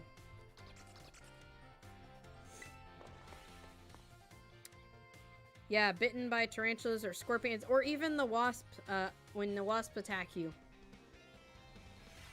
That could be it. Greetings. Whatever you did yesterday is now a part of history. Our last class, I would like to unravel the marvels of history. One last time. In our last class, I taught you about Area Zero expedition of 200 years ago. Alas, 200 years is not that long ago. Not that long ago at all. How unfortunate that history lessons must march so inexorably toward the future. Would it not be more of an adventure to march toward the past instead? To start from our present and study history in reverse? That might be hard to follow. Indeed, it may be difficult to understand the flow of events, how one thing leads to another, and if we were to trace history in reverse. I suppose I have no choice but to let the flow of time carry us toward the future. In this last class of ours, I shall fill your minds with the history of the terrestrial phenomenon. The technology behind Terra Orbs has its origin in Area Zero. Okay, even after the Area Zero expedition reached the crater's deepest depths, others continued to explore the area. And around 140 years ago, Pokémon cloaked in mysterious light were discovered there. As you may have already guessed, these were in fact terrestrialized Pokémon. However, when those who discovered these Pokemon brought them out of Area Zero, the light faded and the terrestrial phenomenon remained a mystery for quite some time. However, 10 years ago, that might as well be present day, a certain someone you have definitely heard of unraveled this mystery. Professor Sada? Of course, it's my eye contact. Always getting me into trouble in history. What is the name of the famous professor who unraveled the terrestrial phenomenon mystery? I'm gonna go with Sada. Correct. You must be very diligent in your studies. Approximately 10 years ago, a professor named Sada unraveled the mystery of the terrestrial phenomenon. She discovered that the shining crystals down in Area Zero, or rather the energy they emit, is what causes Pokemon to terrestrialize. This led the professor to invent Terra Orb technology and to develop a practical use for it. This technology was then shared with both the Pokemon League and the Academy. Rumor has it Director Clavel was one of the researchers on the professor's team. Alas, this story is much less exciting now that someone we all know appears in it. Modern history truly is dull, isn't it? Thus ends my history classes. Our next session will be our final exam. Bring the wonders of history to the forefront of your minds in preparation.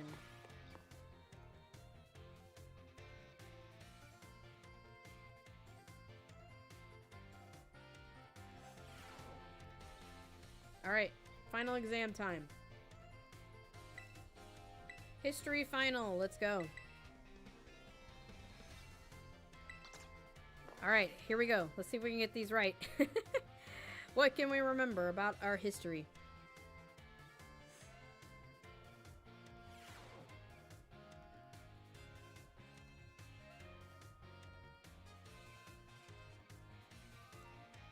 Alright, greetings students. Time for our final exam. Summon your historical knowledge from the dark recesses of your mind and answer the question. It's called Area Zero.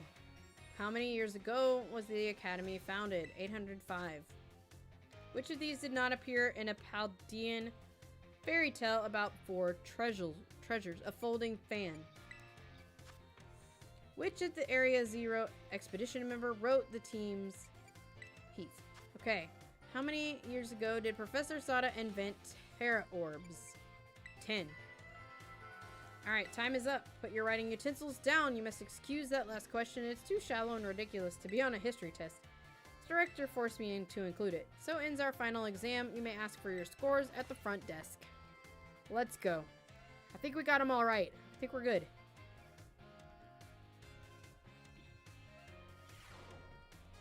Alright, feels great to get a test out of the way. Let's look at your results. Let's see how you did. Alright, we got 5 out of 5. Nice, we passed. Keep doing your best. Alright. Time for language class. Whew, we got a lot. We got language, we got battle studies, we got art, we got home ec. Oh my goodness, so much.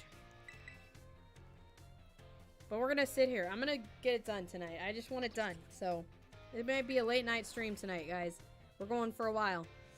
I may need to grab a Kleenex, though, here in a minute. My nose is all runny. If you could die in Animal Crossing, the final boss will be Tom Nook, because you didn't pay your bills. True. Time for another one of Salvatore's language lessons. Êtes-vous prêts? Are you ready?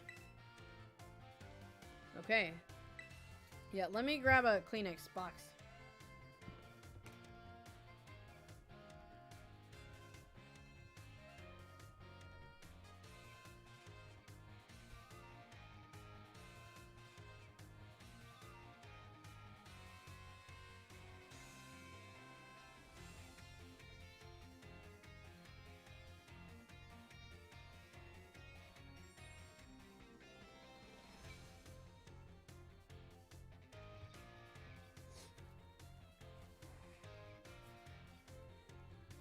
Okay. Let's get back to this. I also gave my cat a little bit more water, so she's good. Alright, yes. Tres bien, very good. My lessons are not a one-way street. None. I am triste when no one speaks up. Very sad, that is. In our last class, I believe I taught you all how to say delicious in other languages. En le cours d'aujourd'hui, oui. I don't know. I think that's French. Today's class will learn very special phrase that you can put to use when the time is just right. Okay, Jituru? Jetame. Te amo. I know te amo, that's Spanish. I don't even know how to pronounce. Does anyone know what these phrases mean? Te amo. I think that means time to eat. Te amo. I think it means I love you. Fantastic. I'm correct. Oh, yes. Je t'aime ami. Te amo. Ich lebe dich. Dich? I don't know what language it is, so it's kind of, I'm trying to think of, I think the first one's French, the Spanish. I don't know what the last one is. There are quite famous ways to say I love you. Oh my, have I embarrassed you all, my friends? What timid, little garcons, filets, shy boys. Ah man, I'm so butchering these words, but it's kind of hard when you're not quite sure what the language is, because if I knew like exactly what the language is, I can kind of fill in the gaps, because I kind of have I've heard some different languages and I know how to kind of get the accent right, I guess is what I'm saying. What shy little boys and girls that is. Hey, welcome in, La Kenya. I am not able to start a union circle right now at the moment. I'm in the middle of taking a class in the school. It's so very important to express your feelings about things to others, you know. This is especially true for positive emotions. If you get married someday and argue with your spouse over some silly little thing, all you have to do is apologize and say, I love you, et tout ira bien. And all will be well, that is. I should know why just last week I had a big argument with ma femme. Ma femme. I think that's right. Ma femme. My dear wife, that is. But I was quick to say I'm sorry and all was well. And now, apropos of nothing, let me give you all one of my wise words of advice. It's best to be quick to apologize when you have an argument with someone. That goes for your families, friends, and crushes. I know you can do it. I believe in you. Yeah, I'm not gonna be able to start a union circle right now, so I'm sorry, but we're kind of in the middle of something else. Our pro chain course, our next class, will be the midterm. Be sure to review. Adios, matinee. That's it, matinee. I've heard these words before. I've heard these terms, but matinee. What language is that? I know there's been a lot of French and Spanish in the language class. I'm not quite sure what some of the other ones have been. I feel like it's kind of been a mix for like the third one that he's used sometimes. If you guys know, comment below or tell me in the chat. I'm curious. I've only really ever studied Spanish, and I know a little bit about like what French should sound like.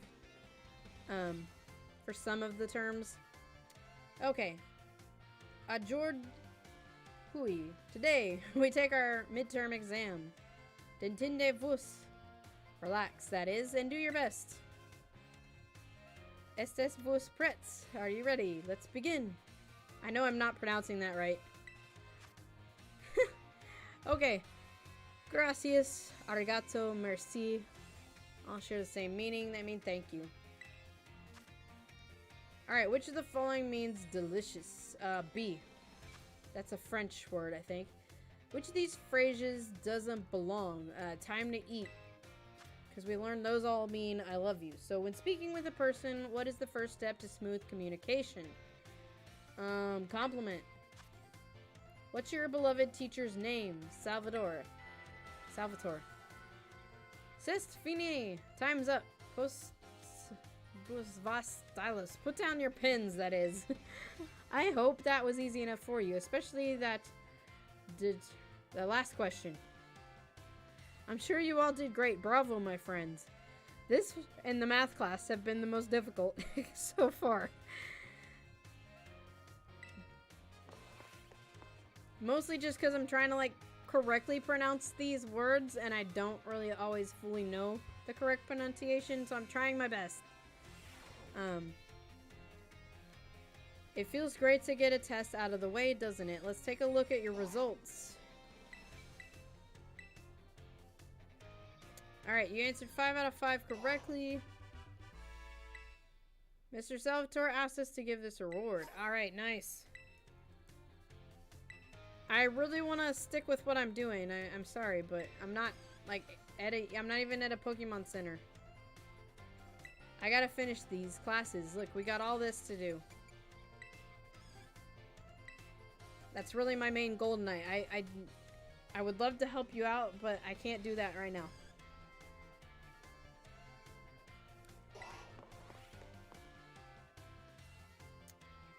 Alright, let's go.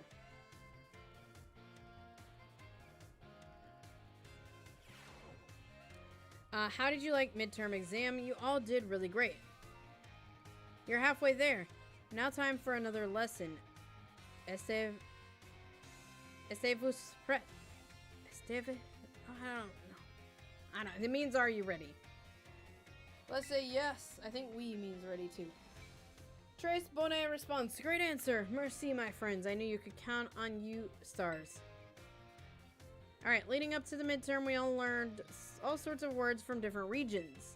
Starting today, I'll be throwing a curveball for we begin listening comprehension. Okay, now language is getting difficult. Go for it, my assistant, Pikachu.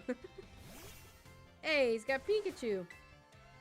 Just as you heard, Pokemon can also use words to communicate. It's not always easy for us to understand them, but their words have meaning just as ours do.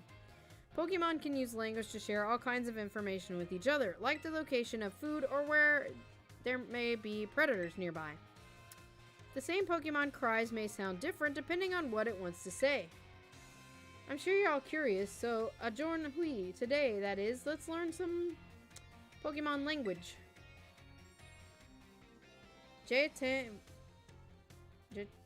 If you'd be so kind, Pikachu. Pika! What emotion do you suppose Pikachu was trying to convey just now? Say it again? Piga. Maybe anger? Although he didn't look angry, but okay. I was right. When Pikachu says, Piga! It's using its angry voice. That's right, I had a little Pikachu friend pretend to be angry for us. Don't you think he did a great job? Give Pikachu a round of applause. Hey, they're clapping. There's actually a clapping sound. The same Pokemon can even communicate its feelings in many different ways. Their voices change depending on their mood and physical condition. Try listening more carefully to Pokemon, you might gain a deeper understanding of them. That having been said, Pokemon are quite mysterious creatures. Some actually don't communicate with words at all, but instead use things like electromagnetic or ultrasonic waves. Some even use telepathy. And now, apropos of nothing, let me give you all of my wise words of advice. If you poke at your Pokemon too many times while washing them during picnics, they'll get mad at you like Pikachu just demonstrated. Okay. Well, adios, matinee. La pronech. See you later, everyone. Okay.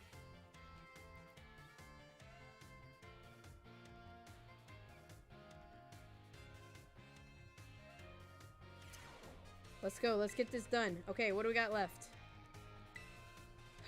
Okay, got 2 more language classes, and then we got the final. We just need to power through. I need to get this all done. That was the goal for tonight, to finish all of this. And it's getting late, too. I didn't want to be live this late, but we may just keep at it and finish, because I just want to get it done. My dear friends, how are you all today? I hope you're doing marvelously well. It's time for another of Salvatore's language lessons. Are you ready? Yes. I would expect no less from my excellent friends. Alright, today we want to begin focusing on listening. Go for it, my assistant. Alright, as you may remember from last class, the same Pokemon's cries may sound different depending on what it wants to say. Today we'll be learning more about the language used by Pokemon. If you would be so kind, Pikachu. Pika! That sounds a little bleak, doesn't it? Seems like it's a little lower pitched, too. What emotion do you suppose it was trying to convey? Low voice. Sadness? Hey, we got it! When Pikachu says, Pika! It's expressing sadness. Kinda makes you want to cry, doesn't it?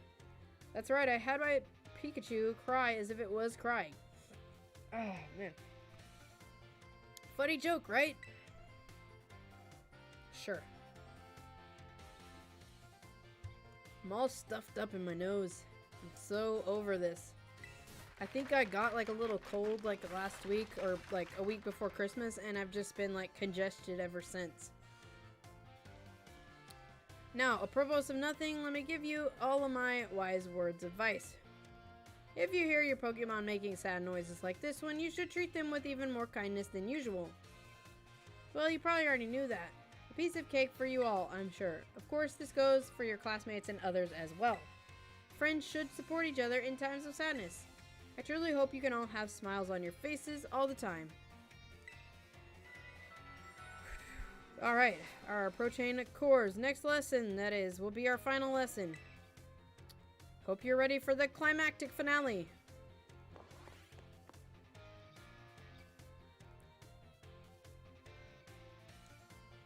I'm not a bro.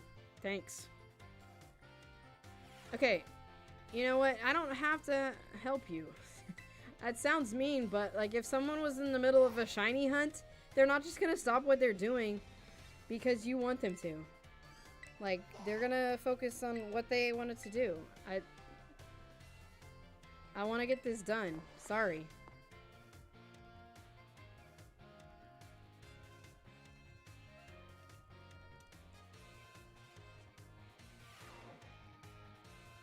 Like, you wouldn't say that to other streamers, would you? Just go in and, like, they have a stream title and something they're trying to do within their stream, and you're just gonna come in and ask for them to do something, and they tell you, like, hey, I'm doing this right now, I can't really help you.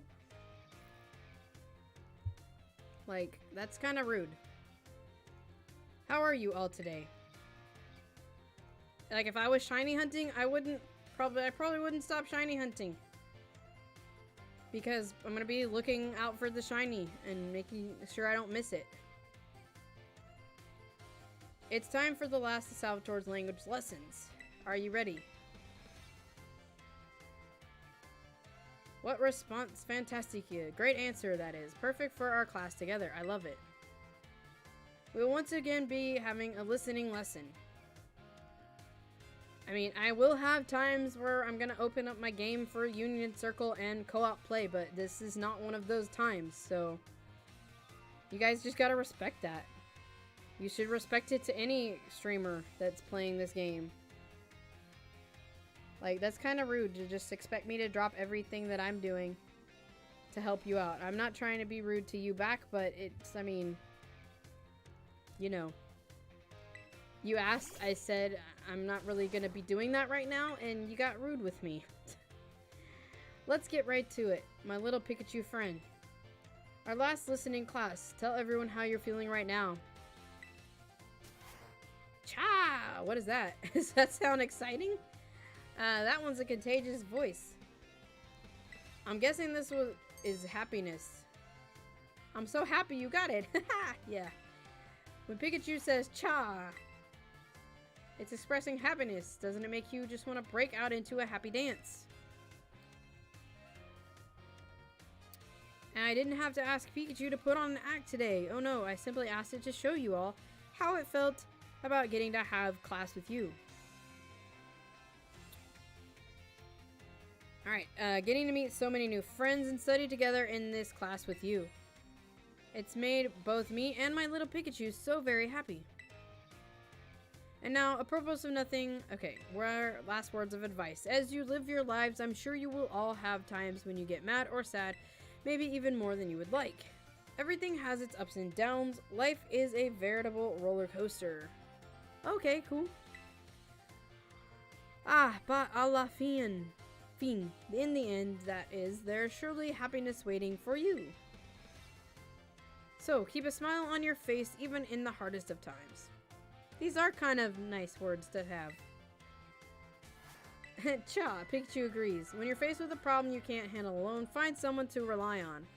Be it a teacher, your family, friends, anyone. Our pro chain occurs. Next lesson will be our final exam. Be sure to review what we learned. Alright, cool.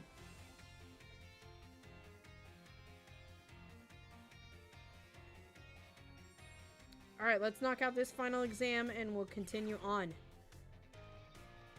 That was the purpose of this stream, right here, doing this. I wanted to get this done and I thought it'd be interesting enough to stream it because, I don't know, there's a lot of cool information in the classes, I think.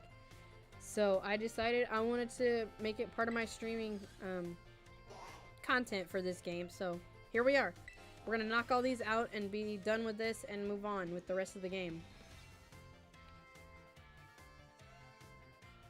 Alright, language class is about to be finished. We got our final, and then we've got to go to the next class. Today we take our final exam. Let's begin. Alright, which of these means delicious? Alright, which of these two foreign phrases mean? That was the I love you. Based on what you heard, Pikachu is angry with Piga. Cha means, that's the happiness one. And what is your teacher's name? He really likes to ask that question. Alright, I assume the last question gave you no trouble. I'm sure you did great. Bravo, my friends. You can get scores at the front desk. Let's go.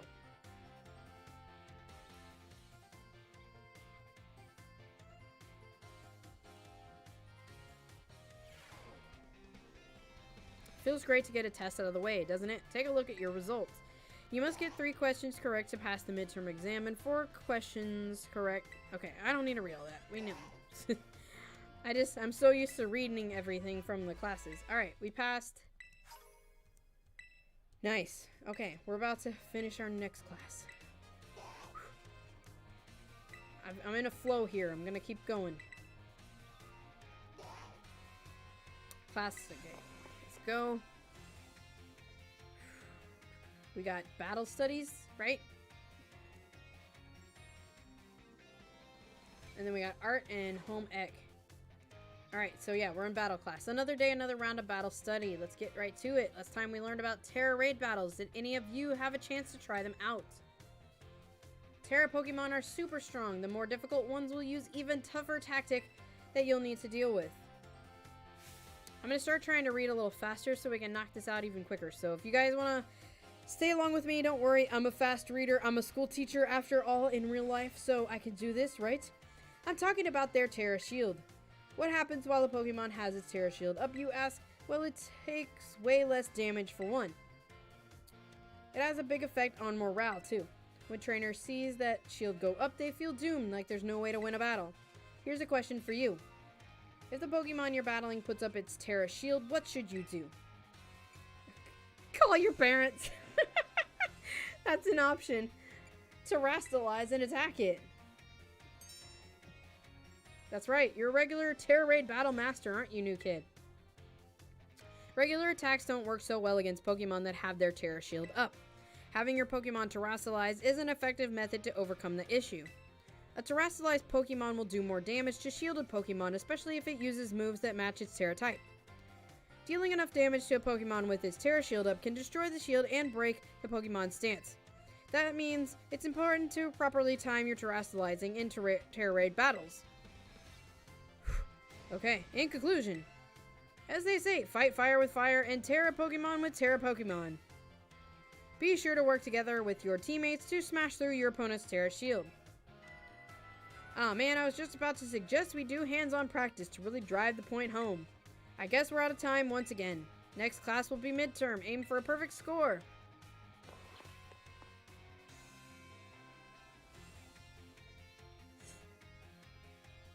Alright, let's go. We're gonna get this done.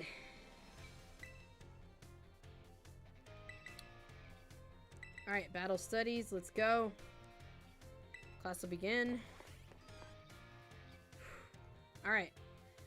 Time for the midterm.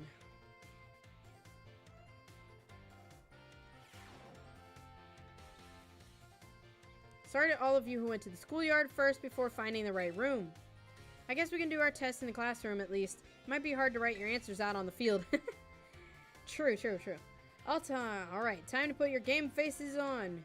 And do the battle with the... Okay, whatever. Alright, okay. The higher a Pokemon's special defense, the less damage it takes from... special attacks? I think? Alright, let's see here. The following has no effect on a move's damage. The move's name. How many trainers are on a Terra Raid team? 4. What is an effective method for breaking opponent's Terra Shield? Terrestrializing and attacking? Ooh, what is Miss Dindra's favorite type? What is it? I don't know.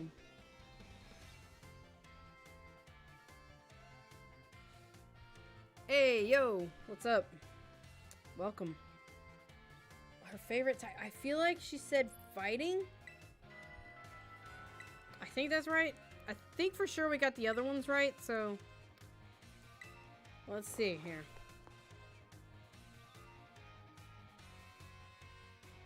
Hi, welcome in. How's it going? Alright, let's see how we did on the test.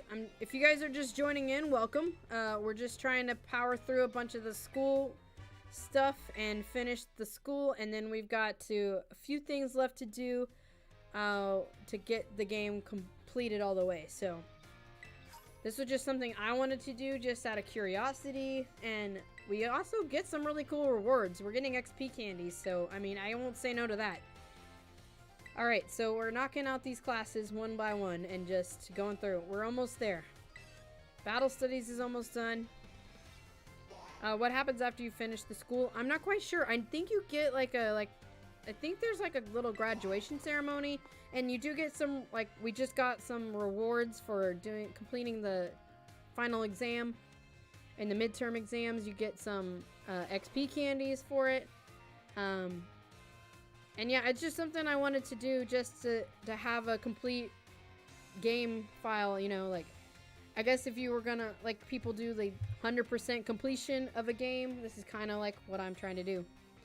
What's my favorite Paradox Pokemon? I like the Great Tusk, but I also kind of like the, what's it called? I haven't gotten to that part in the game, but I do like the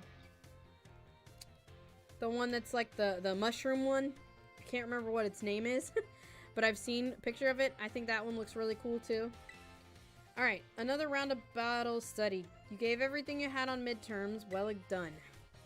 The Brute Bonnet, that's it. Yes, I like that one a lot as well. And the Great Tusk. Hey, welcome back, Rabbit Dude. Alright, we're on our battle studies class, so we're almost there. We still have home ec and we got art.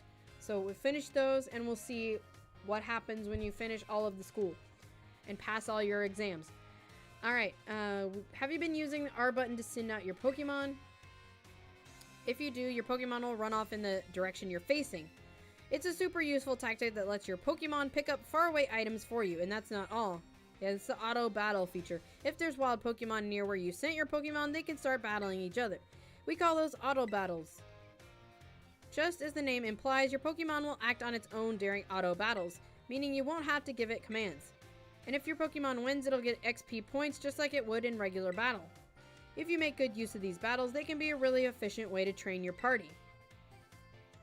But you'll want to remember that Pokemon won't evolve or learn new moves right away if they level up from an auto battle. Also, if a Pokemon loses auto battle, it'll come back with a small amount of HP left. Make sure to heal it up. I just about did the whole class as a one-sided lecture. Does anyone have questions so far? No questions. I mean, I know all that, so. You're really good at this. Can't wait to see where you go from here. Even during auto battles, our Pokemon are out there battling for us. They're trainers.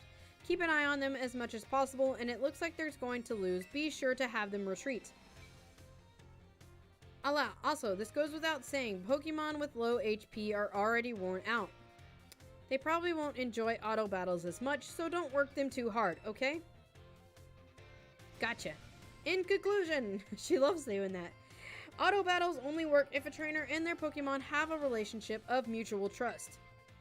Be smart with how you use auto battles, so you don't lose the trust of your Pokemon. Oh man, I was just about to suggest we do some hands-on practice.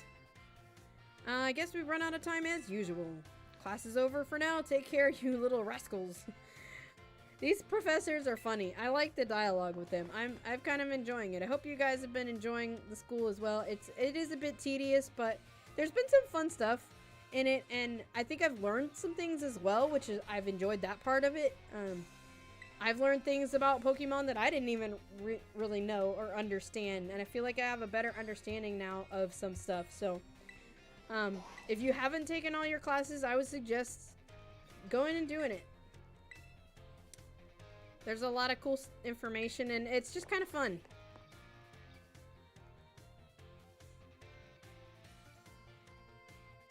Do I play other games besides Pokemon and Animal Crossing? Yes, I do, Rabbit Dude. I have played Zelda games. I have played Mario.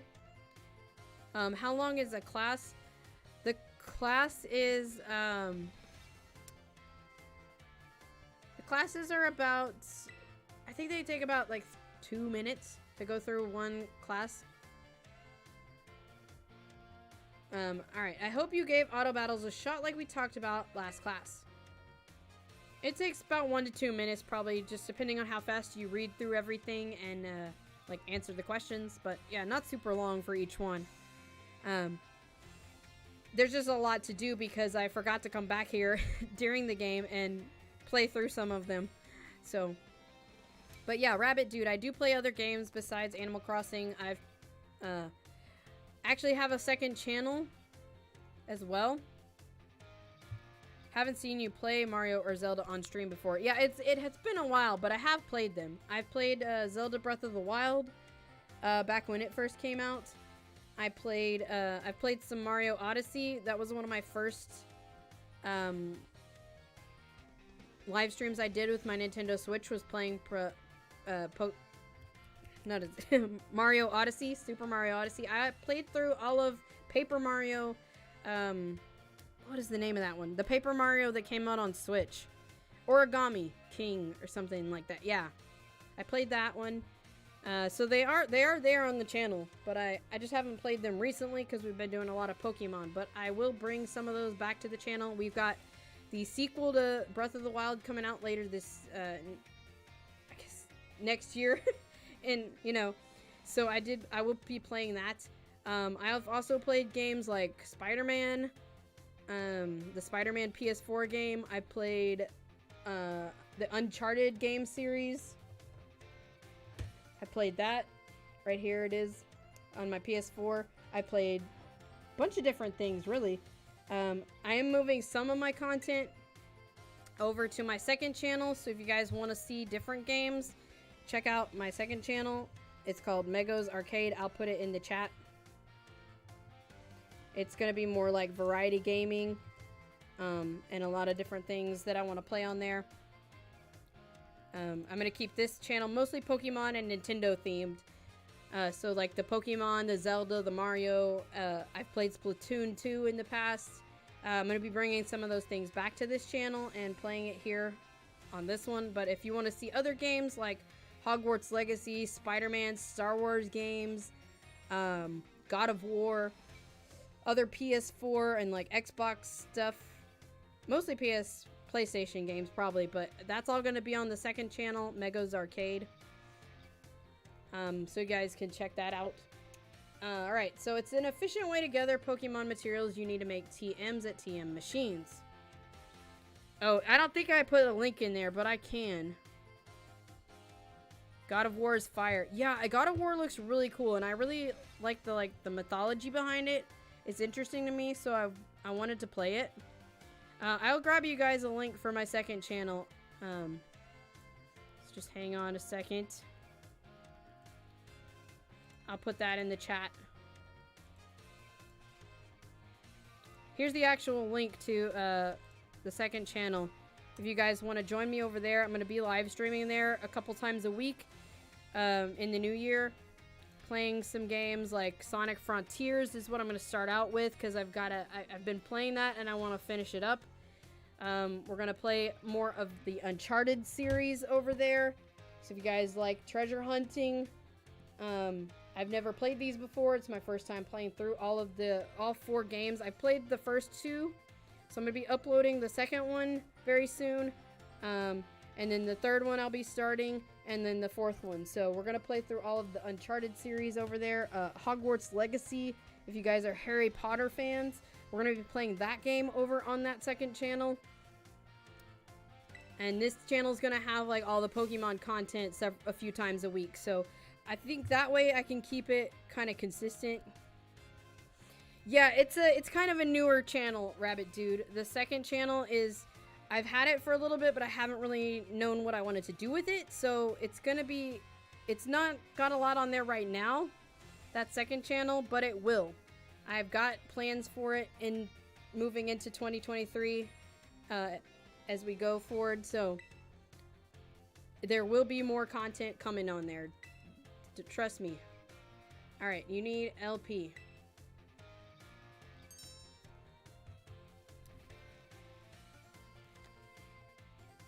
But yeah, I haven't used it that much right now, but I will be using the second channel more moving forward. It's kind of what I'm been doing these last few months as we've had Pokemon Scarlet and Violet come out. I've focused mainly on that here on this channel, and I've been starting to move my other content over to the other channels. So we're actually going to play probably tomorrow over on the second channel. I'm going to play some Sonic Frontiers. So we are going to be starting to use that more as we go into the new year, which is coming like the end of this week basically is New Year's, and that's just like crazy.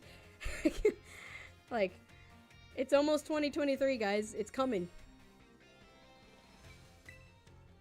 But yeah, I am going to be doing more stuff over there. I have a lot of games, like those ones I mentioned, that I'm going to be playing over on that channel, and I'm going to keep the Pokemon and the Nintendo gaming over here on this channel. I just thought that'd be a better way to, like, kind of potentially grow both channels. And so that's kind of the plan. And, so yeah, if you guys want to join me over there on those adventures, we're going to have some fun. Alright, I don't know what she was saying, so hopefully we can do okay on our midterm here. Basically, she's talking about making TMs. You need Pokemon materials. If you want to get a hold of a lot of materials, you'll have to battle all kinds of Pokemon. Gotcha. Alright. You sub? Thank you. I appreciate that. We're going to be doing stuff over there, mostly live streaming to start off. I think that's the best. And some video content as well.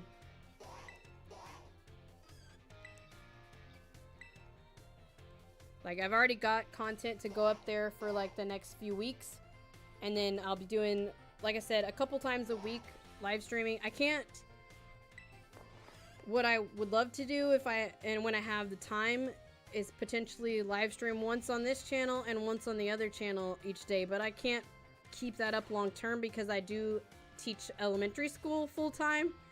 I'm a full-time school teacher. So I think the best way for me is, what I'm going to do is be having like 3 times a week I'll be live on like this channel, and 3 times a week be live on the other channel. And so it's 1 live stream per day for me, and it's manageable enough that I can, like, you know, not be burnt out from it. But I can keep it consistent enough on each channel that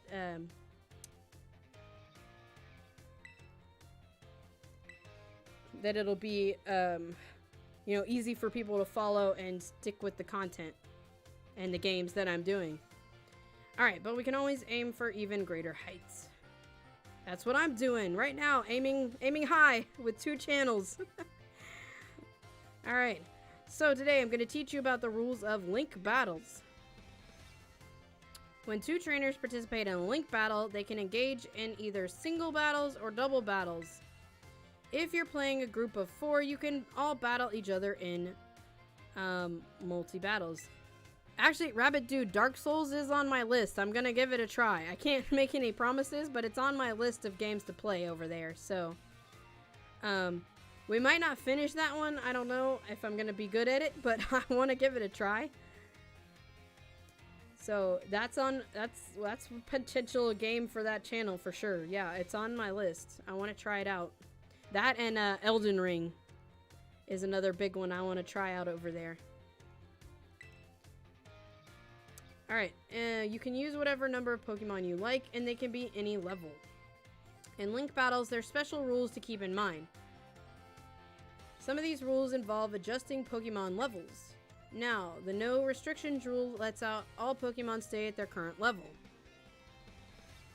It lets trainers use multiple Pokemon of the same species and multiples of the same held item too.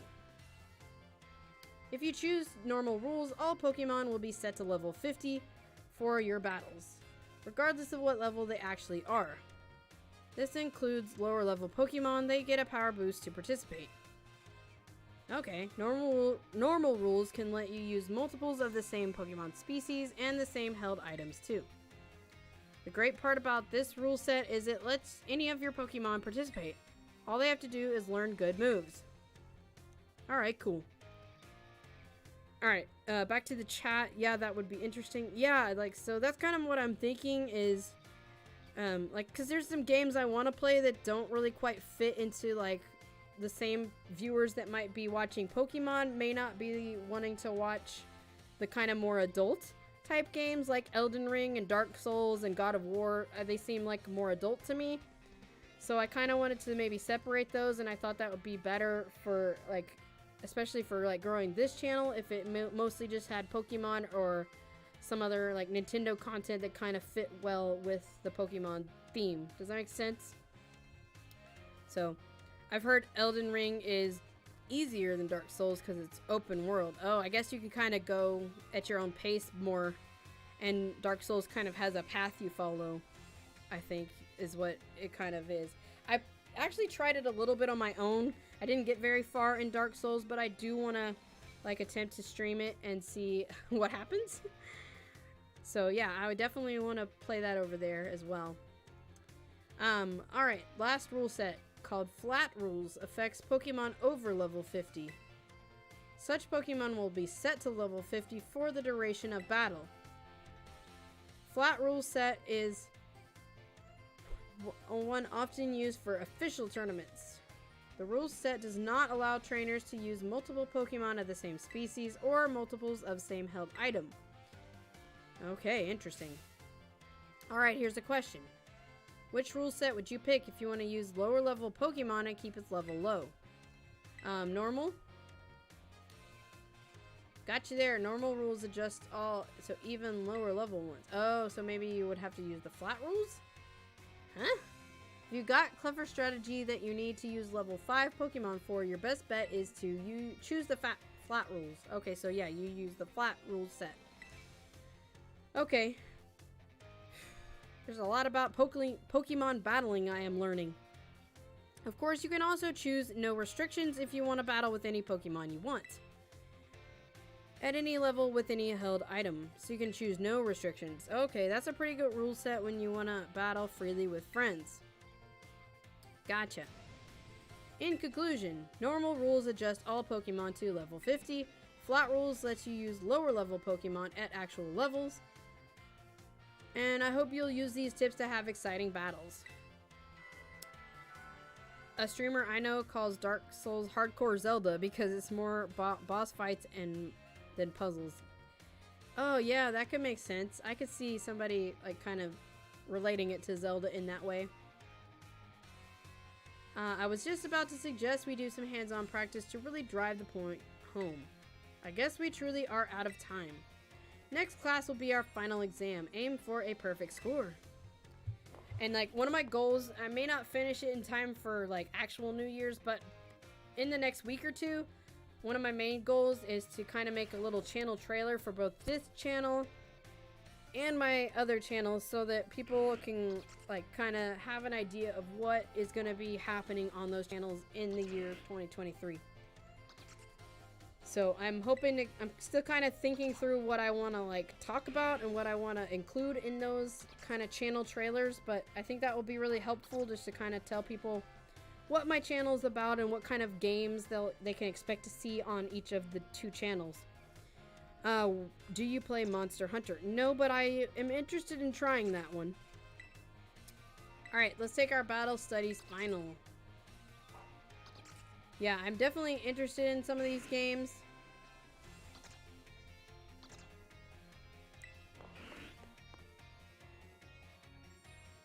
There's just so many games, like... One of my things I'm going to try to do to not, like, get burnt out of things is, like, pick one game and kind of finish it. And before I move on to a new one. I think that will also kind of help the channel flow better. Because we're just focused on one game at a time, mostly. There's a couple other things, like, as far as this channel goes, like, I think we could jump into games like Splatoon and Mario Kart and Animal Crossing just kind of at any time. And because it's kind of... Like, I've already kind of beaten Animal Crossing, and they're just sort of ongoing games that you can kind of jump into. You and your friends are playing it right now? Nice. I've seen gameplay of it, and I think I could enjoy it a little bit, you know. I mean, if all else fails, I can always try out a game if I'm not really, like, feeling it. We just may not finish that game, you know? We may just go on to the next one. But I'd like to try to... complete as much as I can of most of the games that I play. Time to put on your game faces and do battle. Alright, so we're gonna take a test. Alright. Oh, I don't remember what she said. Which cheer boost attack? Go all out, probably. I know that's one of the cheers you can do, so. What do we call battles? Okay, those are auto battles. How should you obtain LP? Hack the system. That's an option?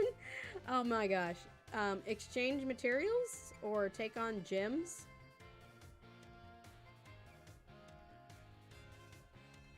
I think you get it from gems. How should you obtain LP? I know you can do it. Terror raids will give you LP. I don't remember if the gems do or not. We're gonna go with gems. I don't know if that's right, but...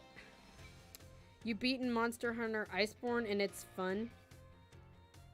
Okay, cool. I've seen some gameplay of that as well. I watch a guy that plays a lot of variety, like that type of gaming that I want to play on my other channel. He plays a lot of things like that, like the Monster Hunter, and he's playing God of War right now. Alright, high level Pokemon are adjusted to level 50. When using normal rules in Link battles, you can use multiple Pokemon. Yes, that's true. Alright, pencils down. I saw you giving it everything you got. You'll officially be Battle Masters. Alright, we can check our score and take on our next class if we have successfully passed this one. Alright. How'd we do? Hey, we got 4 out of 5. We passed. Monster Hunter Generations Ultimate. Oh, nice. I was looking at playing maybe the Monster Hunter Rise, or I've heard the Monster Hunter Stories is like a really good one if you don't want anything like super challenging. So I might start with that one. But I've seen some gameplay of Monster Hunter Rise, and I was interested in checking that out. Alright, we're almost there. We got Art and Home Ec left.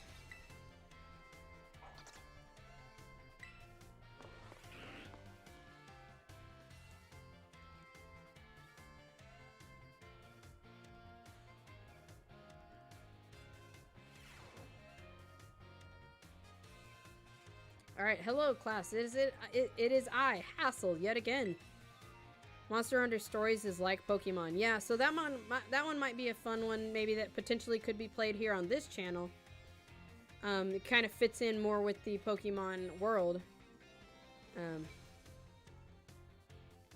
So yeah, I may have to look at that, you know, and see what kind of works well on this channel, that kind of similar stuff that's similar to Pokemon or like fits in with Nintendo's theme, some of that stuff. So I'm still figuring out what games are gonna go where in some cases, and that way I can kind of make, like I said, I want to make those channel trailers that just kind of briefly tell like what the channel's about and what people can expect to see when they come onto the channel.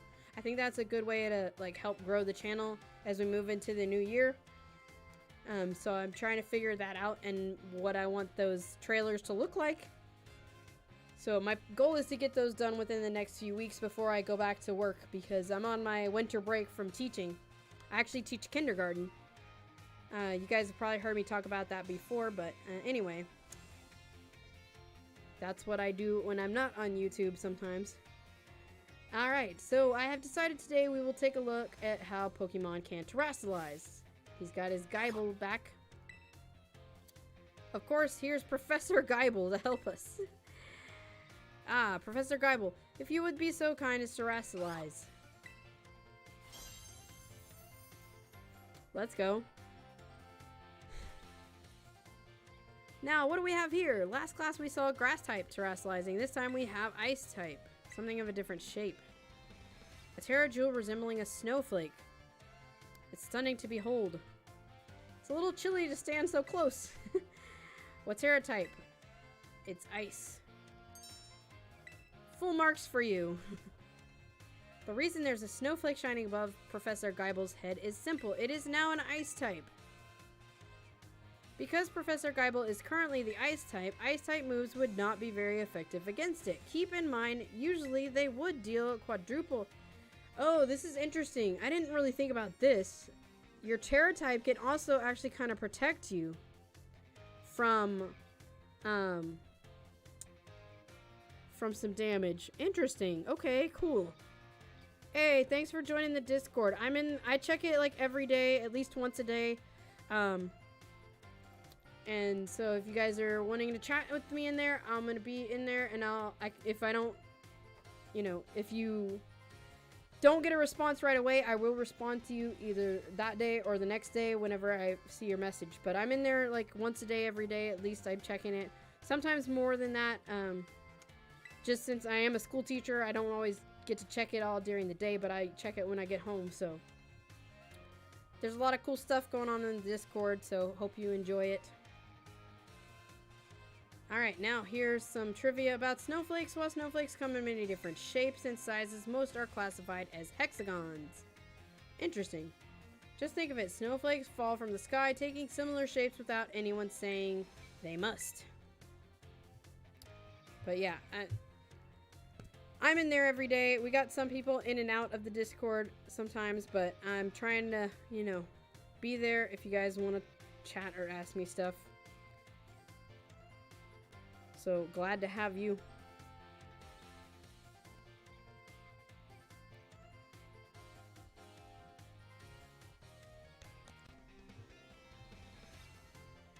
Alright, do you not feel the great mystery of nature, the beautiful enigma we live in? This is a bit of a tangent, but Mr. Jock's glasses are also hexagonal, aren't they? I almost forgot to mention, you can change a Pokemon's Terra type at the Treasure Eatery.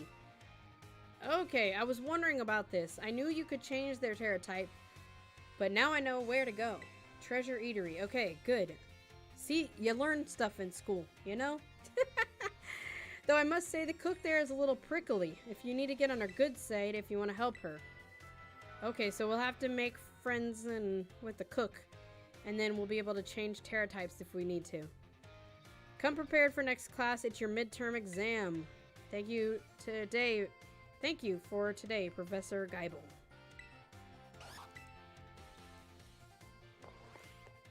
Alright, that was fun.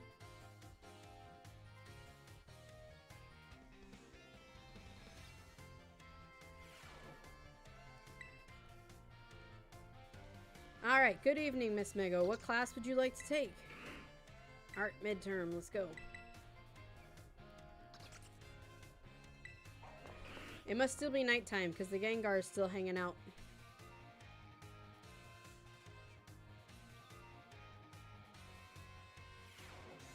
Alright, I do hope you're ready because it's time for your midterm. Hey, there's Nimona. I didn't realize she was in my art class.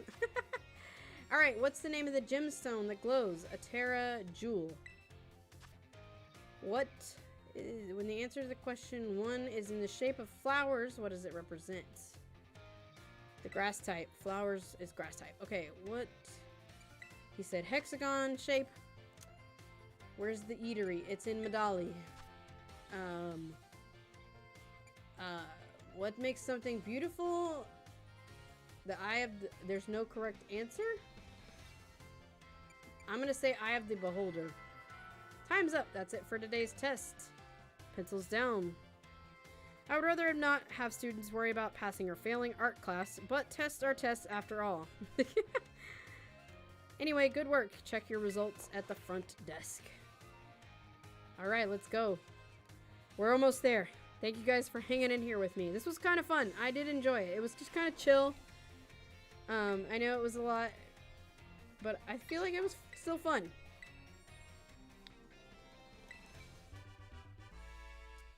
That's why I have a Discord, mainly if I have a question or keep up to date with you guys. Nice, awesome, yeah.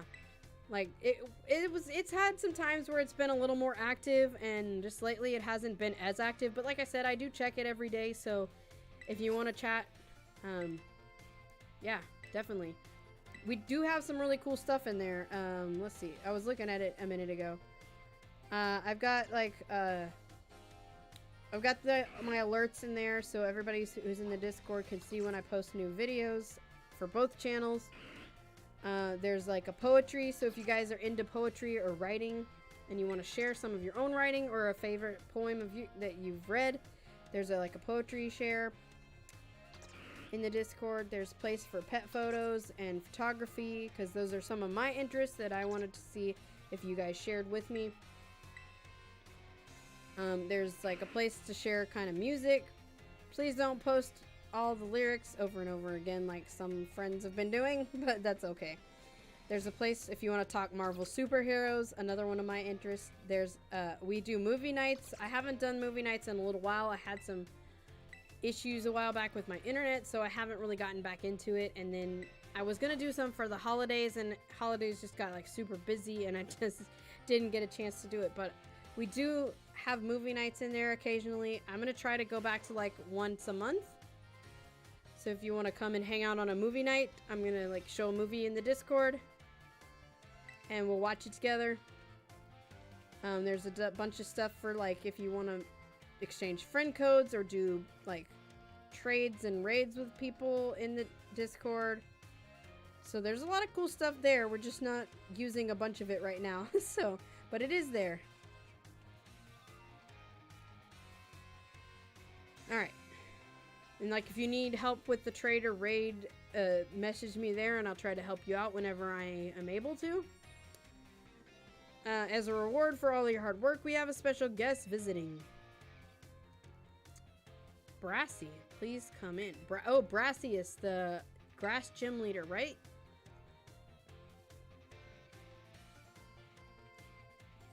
So yeah, you can check that out and see if there's anything interesting that you want to comment on or talk about. And there's one for if you guys are anime or manga fans. I have a spot in the Discord for talking about that. So I just basically took some of my interests that I knew that maybe some people might share with me, and I made little channels so we can have discussions and share our interests together. I'm Brassius. I'm an artist. I focus exclusively on grass-type Pokemon. Brassius here mainly creates three-dimensional pieces such as statues and the like. Oh yeah, he did talk about being an artist. And he's got like stuff in, there's a bunch of art in Sunflora, or in Artizone, his town. One of his major works is the installation titled Surrendering Sunflora, found in Artizone. Many of you who've challenged Artizone Gym are no doubt familiar with these sculptures. Yes, I do recognize some faces among your students. He's gonna call me out, isn't he? I hope you understand how fortunate you are to be able to attend Haas's class? Old Haas? I think he means Haas, because it's Hassel. Old Haas is the man who saved me when I had lost all hope and given up on myself. He never gave up on me. I do not exaggerate when I say he's my mentor in life. It is precisely thanks to Haas I was able to establish my current art style. Ah, dear Brassy. I have nothing against reminiscing about old times, but today I hope you will guide this class in only a way you can. Okay, of course. You know, I'm getting this idea. It might be silly, but what if we try to I do like art. Maybe we could do some one-off videos where I pick an art piece that's in the back of the art room here and I try to recreate it. What do you guys think? I could easily do ditto. That one's an easy one to copy. I think I could do the others. There's some more on the other side that we can't see, but I don't know. It might be a fun little video to make. Why don't we discuss what Haas has mentioned? Surrendering Sunflora.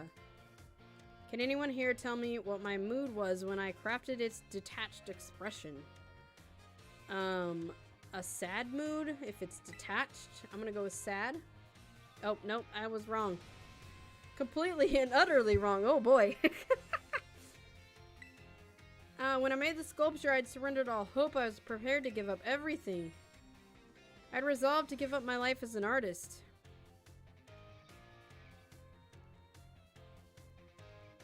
I know some things on YouTube you shouldn't talk about. That's why Discord is great. Yeah, exactly. So if you guys want to talk about other stuff there. And I just too created it to have another place for our community to chat and stuff when I'm offline, and to chat about other interests as well. Or if you have other matters you want to discuss, that works as well. Hence the name Surrendering Sunflora. That's exactly it, Haas. When I started out as an artist, I experienced many hardships. I even became deathly ill and fell into a slump that drove me into desperation. I began worrying only about what would sell. I was concerned only with fame and fortune. Okay, all of my pieces during this time had no depth. They were all shallow trash.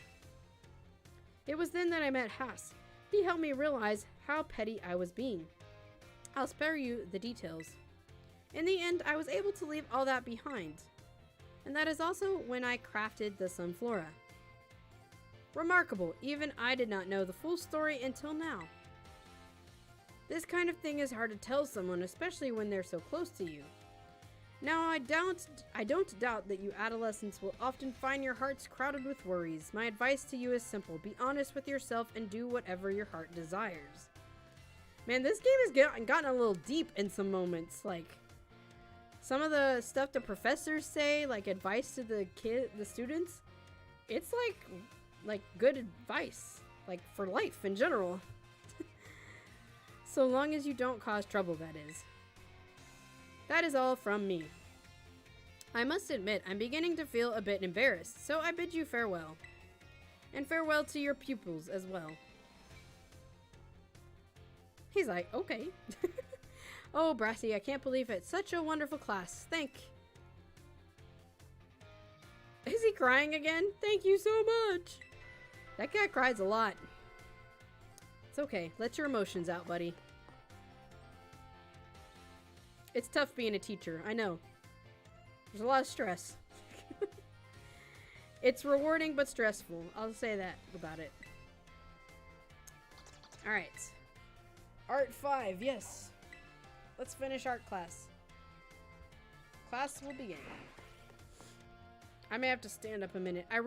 One thing I really need to do before I get too much into my plans for the new year is I gotta get a new chair to sit in, because this chair is just not cutting it. It's been almost 3 hours, and I know that is kind of a long time to sit. I did get up once, but this chair is just not holding up anymore. It's an old chair, and so that's one thing I do want to get. By the end of January, I would like to get myself a new chair. That's my first goal of the new year. So then we can do, I'd like to do some longer streams when I have the time, when I'm on breaks or on over weekends occasionally, but it's hard to sit here for a long time when the chair's uncomfortable. So that is one of my first goals of the new year, is to upgrade my chair. I need a new chair. I was so touched by Brassy's story that I simply couldn't contain my emotions. I'm sorry for making such a scene. It's alright. I certainly got a very stern talking to from Miss Time after that class. Anyway, let's shift gears and dive into the material for today. Any of you heard of the 10 sites of Paldea? I have run across a couple of those. I didn't even know that was a thing until I randomly came across one. As the name would imply, there are 10 sites in Paldea that are considered particularly beautiful. Among them, I would say the Grand Olive Orchard is likely the most accessible. As you can see, field after field of olive trees from the hill on the way to Coronado. 2 waterfalls are also among these 10 sites, Fury Falls and Casaroya Falls. There's a peak of Glacido Mountain known as Paldea's highest peak. There's another cliff on Glacido Mountain that's named after its rather unique shape. So let me ask you, my students, what is the name of the 3-pronged cliff? I don't know, I haven't been there. Okay, it's either Glacido's Grasp, Glacido's Reach, Glacido... Oh, okay, no need to grasp at straws. It must be grasp. It looks like it's taking hold of something, doesn't it? The 3-pronged cliff on Glacido Mountain is in fact known as Glacido's Grasp. Though its shape is far too stubby to be that of a human hand, I imagine someone thought it would look like a Pokemon hand grabbing something. Okay, interesting. I'm gonna change up my light here.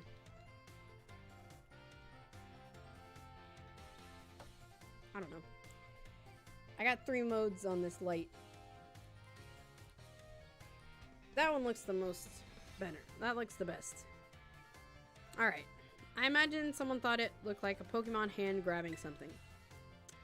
Okay. There's also the mountains in Area 3 of East Province, where you can get a good look at Lavencia. It's particularly gorgeous at night. In fact, the view is so brilliant, it is known as a million-volt skyline. I hear it's quite a hot spot for dates, and deservedly so for having such a romantic view. I imagine it's, what do the kids these days say, fleek selfie spot? Huh? Do kids say that? I don't say that. I've never heard that. What's fleek? Is that a new term? I'm getting old these days, guys. I don't know the new stuff. Of course, you may feel that not all 10 sites live up to their grandiose names. How often do we visit some tourist spot only to be disappointed?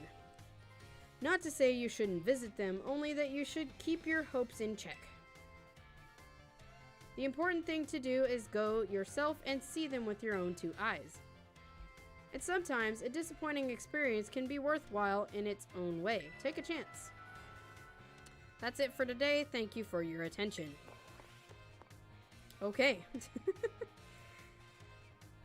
I found a couple of those sites just randomly. I know I'm thinking I kind of want to make a little video, like, showing off all the locations of all 10 sites. I don't know, it could be fun. Somebody might be wanting to know where they are, and just seeing them might be a fun little video to do. Alright, our last art class, then we got the art final, and then we gotta finish home ec, and then we're done with all of school. Let's power on through. My, how time flies. Indeed, our time together has certainly flown by. It's hard to believe this is our last class. Now, our topics for today may feel somewhat unrelated to art. There's absolutely no set definition as to what art should be. Therefore, let us carry on with discussion and see where it takes. There are two things I wish to focus on today, ribbons and marks. Both ribbons and marks are special honors that capture a Pokemon's qualities.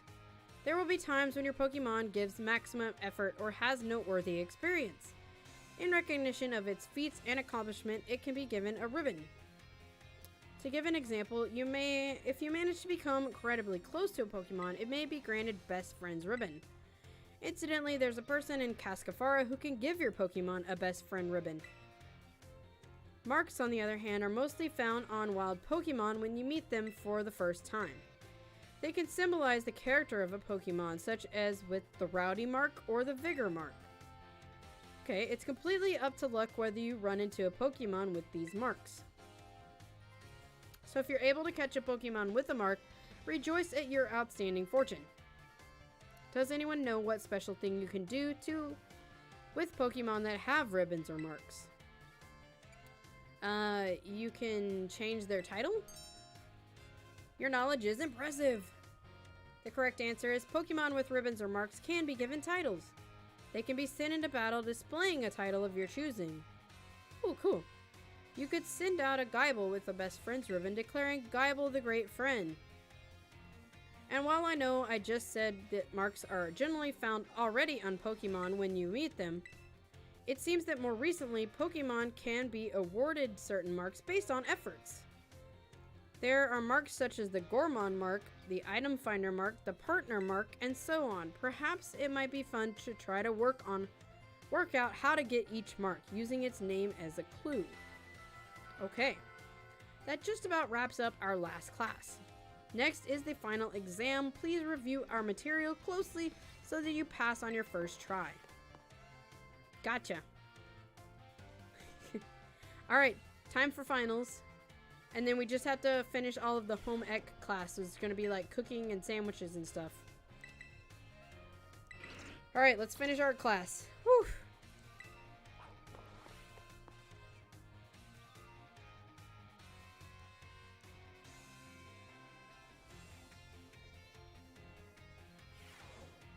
Alright, I do hope you're all ready because it's time for your final exam. Focus, do your best. Yeah, we could definitely paint all these. I could do little videos repainting the Gyarados, the Eevee, the Phanpy, the Dedenne, the Ditto, and then the Cacnea. That would be fun. And like do the same backgrounds and like I could even get paints and stuff. This might be fun. I might start up something. I might spread them out because painting does take a little bit of time but yeah, that could be fun. I'm getting ideas here. Alright, what's the name of the restaurant where you can change a Pokemon's Terra type? The Treasure Eatery. What's the name of Brashia's signature art installations? Surrendering Sunflora. How many waterfalls are counted among the 10 sites of Paldea? There were 2. Where can you find the million-volt skyline? Lavencia. That's the Electric City. The marks of a Pokemon are present when you first meet, and none can be added later. False. You can actually add some marks. If you do certain things, and your Pokemon can earn other marks. Alright. We learned that today. Thank you all for learning about art with me. Time we shared left a mark I will treasure. It's my sincere wish you all go on to great, more prosperous futures. And that's that. Good work. You can receive your results from the front desk. Alright, that was our art final. Oh, we're almost done.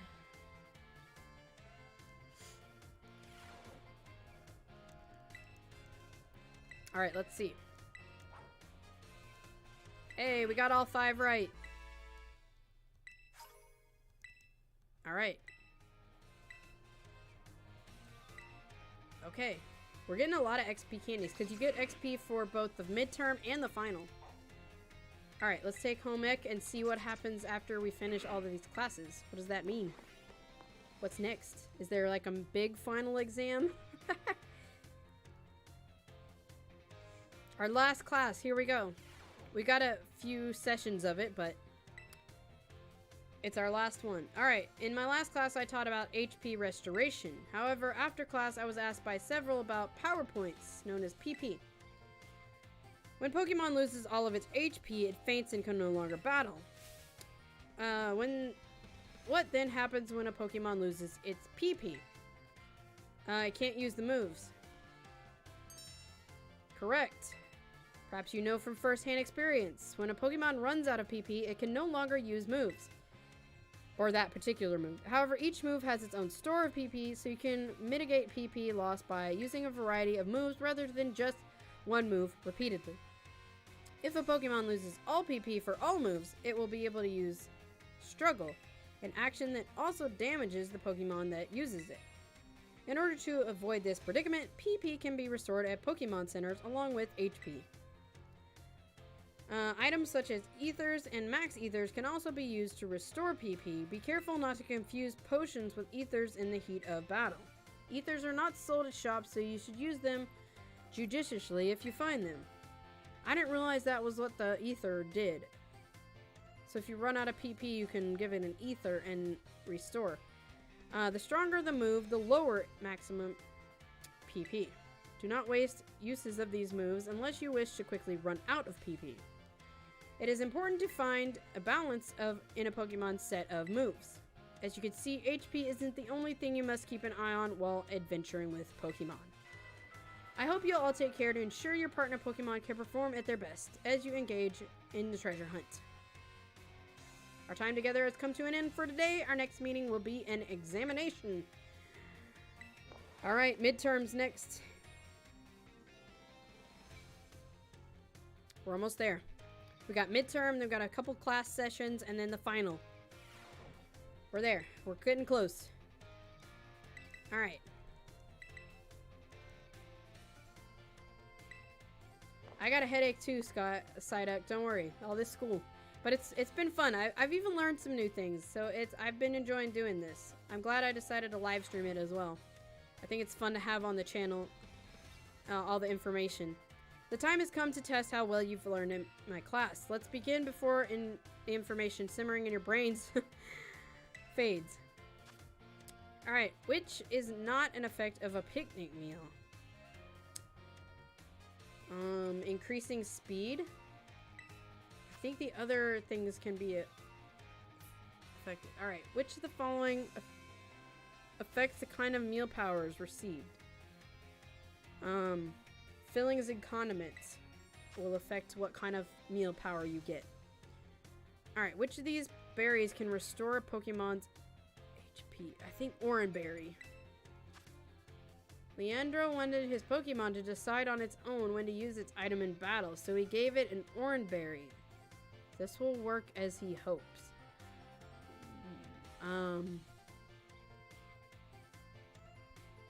I think so, because I think it'll only use it if it really needs it. So I'm gonna go true. If a move runs out of PP, it can no longer be used. If a Pokemon runs out of PP... Okay, no, that's false. It said it can use Struggle. Okay. Hopefully we passed. I think we did good.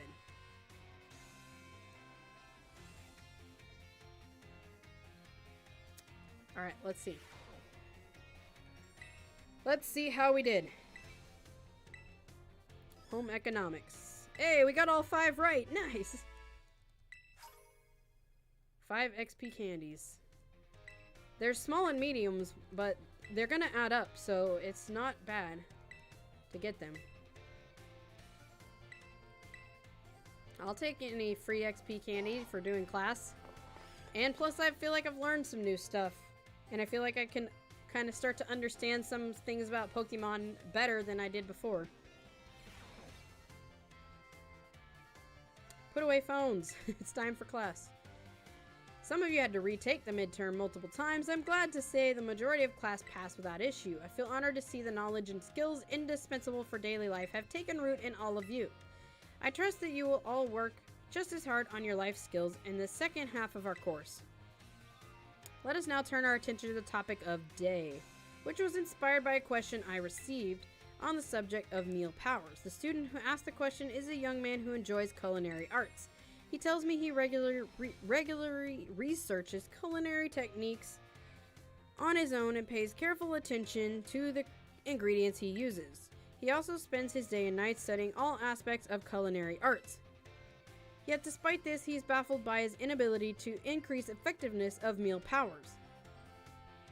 So tell me, Mego, since when you did quite well on your midterm, what should this young man do to increase effectiveness of his meal powers?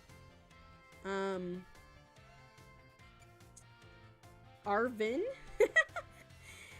He should make food with other people? Yes, yes, I got it right.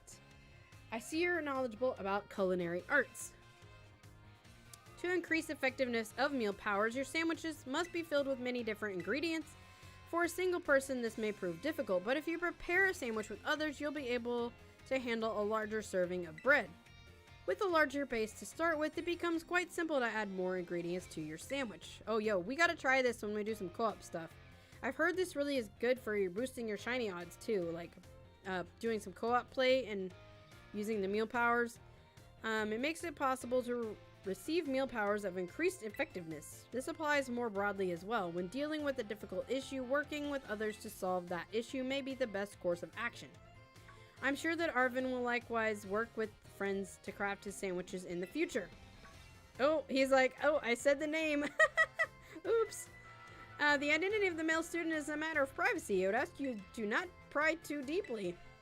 Our time together has come to an end. I bid you farewell.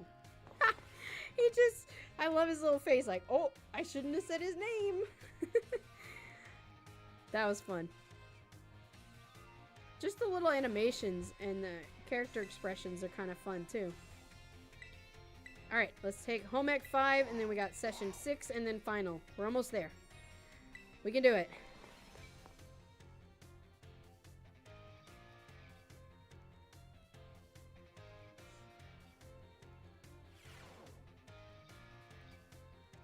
Alright, time for class. While you're out performing field work with one of your Pokemon walking alongside you, have you ever noticed its changes in coloration? Now, I don't mean it suddenly becomes a shiny Pokemon or nonsense like that. What kind of nonsense is a shiny Pokemon? I'm speaking of it becoming filthy. Oh, okay, yeah. Pokemon battle. They get hurt by moves used against them. Hey, what's up, Darkrai? I'm good. We're just finishing up all these school classes and are doing our midterms and final exams. They get battered by wind and rain. They get covered in sand and mud. They get, in a word, filthy. I've seen many a trainer walking about with adorable little Pokemon without addressing this issue. It is deplorable. So basically, he's telling you to bathe your Pokemon often. Let me ask this question of someone who I'm sure would tolerate such a shameful, who would not tolerate such a shameful conduct. Yes, Miss Mego. What should you do if your Pokemon is dirty? Clean it up. How are you doing, Darkrai? When your Pokemon are dirty, clean them. This is, of course, simply common sense. While you're having a picnic, you can approach the Pokemon on your team and perform a variety of actions. One such action is putting them through what I like to call the Pokemon wash. In other words, you are able to clean them up. You're doing bad? Why? Oh, are you feeling sick? You start by getting your sponge lathered up with soapy bubbles as you gently and carefully scrub your Pokemon. Once your Pokemon is nice and covered in soapy bubbles, the bubbles will encapsulate the filth. You simply wash it away with a spray of water. Ah, your throat. Yeah, I had sore throat a little while back, and now it's just in my nose and my throat, like congestion. And, it's been like runny nose, sniffling, sneezing. It's just not fun, but I wanted to power through and get a stream in today, so here we are. This will get your Pokemon clean and shining bright. It is certainly quite a bit of work, but will also restore HP and cure status conditions. However, some Pokemon may have parts of the bodies they don't want scrubbed, or they would rather not get wet. Be sure to keep this in mind when cleaning Pokemon. Hang in there. Now, the most important part that I must mention is that some Pokemon like to be dirty. Though I will contradict myself by saying, please do remember that cleaning your Pokemon is not always the kind thing to do. Our time together has come to an end. I bid you farewell. Have you tried drinking like some hot tea?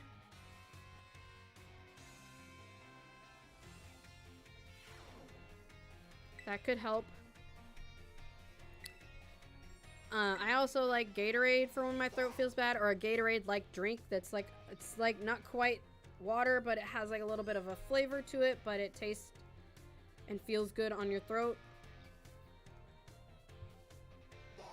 You don't like tea? Oh, I always drink a hot tea when I have a sore throat. But like, you could try like something like Gatorade or Powerade or something like that. That might help, you know, keep you hydrated and kind of wash out the soreness of your throat and feel nice on your throat, especially if it's nice and cool. Alright, our last class. Home economics is the study of life's necessities, but looking back on our time together, I realize I focused mostly entirely on food. Oh, you live with the nurse? Oh, well that's nice. I mean, maybe she can help. She or he, the nurse can help. I hope it is not too late to shift to a discussion of clothing, another necessity. As I'm sure you're aware, our academy has an air of freedom about it. We provide uniforms for each season to accommodate the diverse climate of Paldea. However, students are free to wear whichever style they please, when they please. She's making me... Oh, that'll be good too. Some soup. Yeah. One for spring, summer, fall, and winter when the academy accepted you. If by chance you were not aware of this, you may wish to peruse your wardrobe. As long as you wear school uniform, the rest of your ensemble need not be school issued. This includes bag, hat. If you choose to wear one, you're even free to style your hair. We need more customizations. I don't know what in it. I think it's the heat, and then like the broth is just kind of like thick and gentle, and it just kind of leaves a nice soothing coating on your throat. Like, and that's why soup is nice. Like, kind of the heat is nice to kind of clear out things that are irritating your throat. And I don't know, there's just something about having soup when you're sick that is nice. That's literally what she said. Oh my gosh. Mr. Salvatore's hairstyle, for example, would be almost certainly... Hey, whoa, somebody joined the pack. Thank you for subscribing. 2020 sketchy. Welcome. I'm not joking, you literally sounded like her. Well, I guess we think alike a little bit. His hairstyle would have been against school rules when I was a boy. That reminds me. There's one more thing I'd like you to decorate. I mean, I must say I find quite charming. Our dorm rooms? Aw, man. I knew that wasn't the answer. What you do with your dorm room is not my business. I must admit, I'm fascinated by Rotom phones and how to customize them. Hey, we got another subscriber, Martinez. Thank you for the subscribe.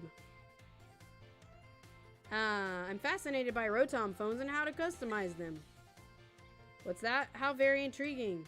There's a shop called Delibird Presents where you can purchase cases for Rotom phones. I thank you all for that useful bit of information. I shall have to go myself first thing tomorrow to get an adorable case of my own liking. Forgive me, I seem to have gotten a little carried away with this small talk. This class is known as Home Economics. Near its end, I offer these final words to use those of you who have been honing everyday life skills with me. My field of study is not so decisive as the likes of mathematics, for instance, where test scores might play a part in deciding your future.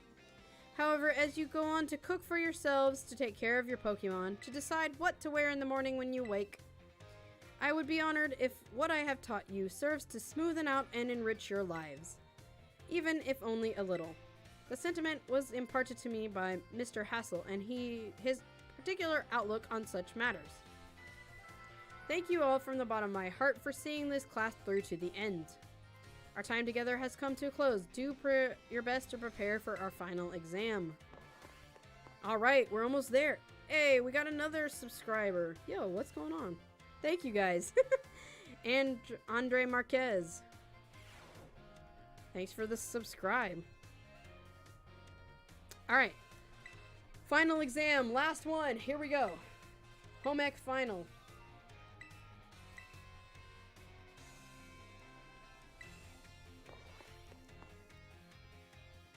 Alright, we're there. We made it. We finished school. Gotta pass our last final. Alright, the time has come to test how well you learn in my class. Alright, which of the following meal powers makes it easier to come across a shiny Pokemon? The sparkling power, which I want so much.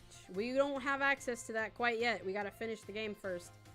And we gotta find the Herba Mysticas. Which of the following is not an effect of egg power? I don't think it makes eggs hatch faster and easier to find. So B is not an effect. What is a simple yet important tactic for increasing effectiveness of meal power? Make food with others. What is the correct action to take when your Pokemon become dirty? Pokemon wash. Hey, what's up, Flying Fox? Welcome in.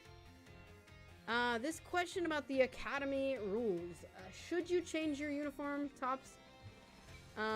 It doesn't matter. I guess would be the right answer. He said it didn't matter.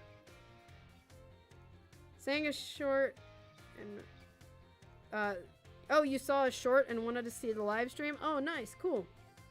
Yeah, I think I had a short just post. There's a longer video of my full reaction to finding a random full-odge shiny goat. So I think I had a short post.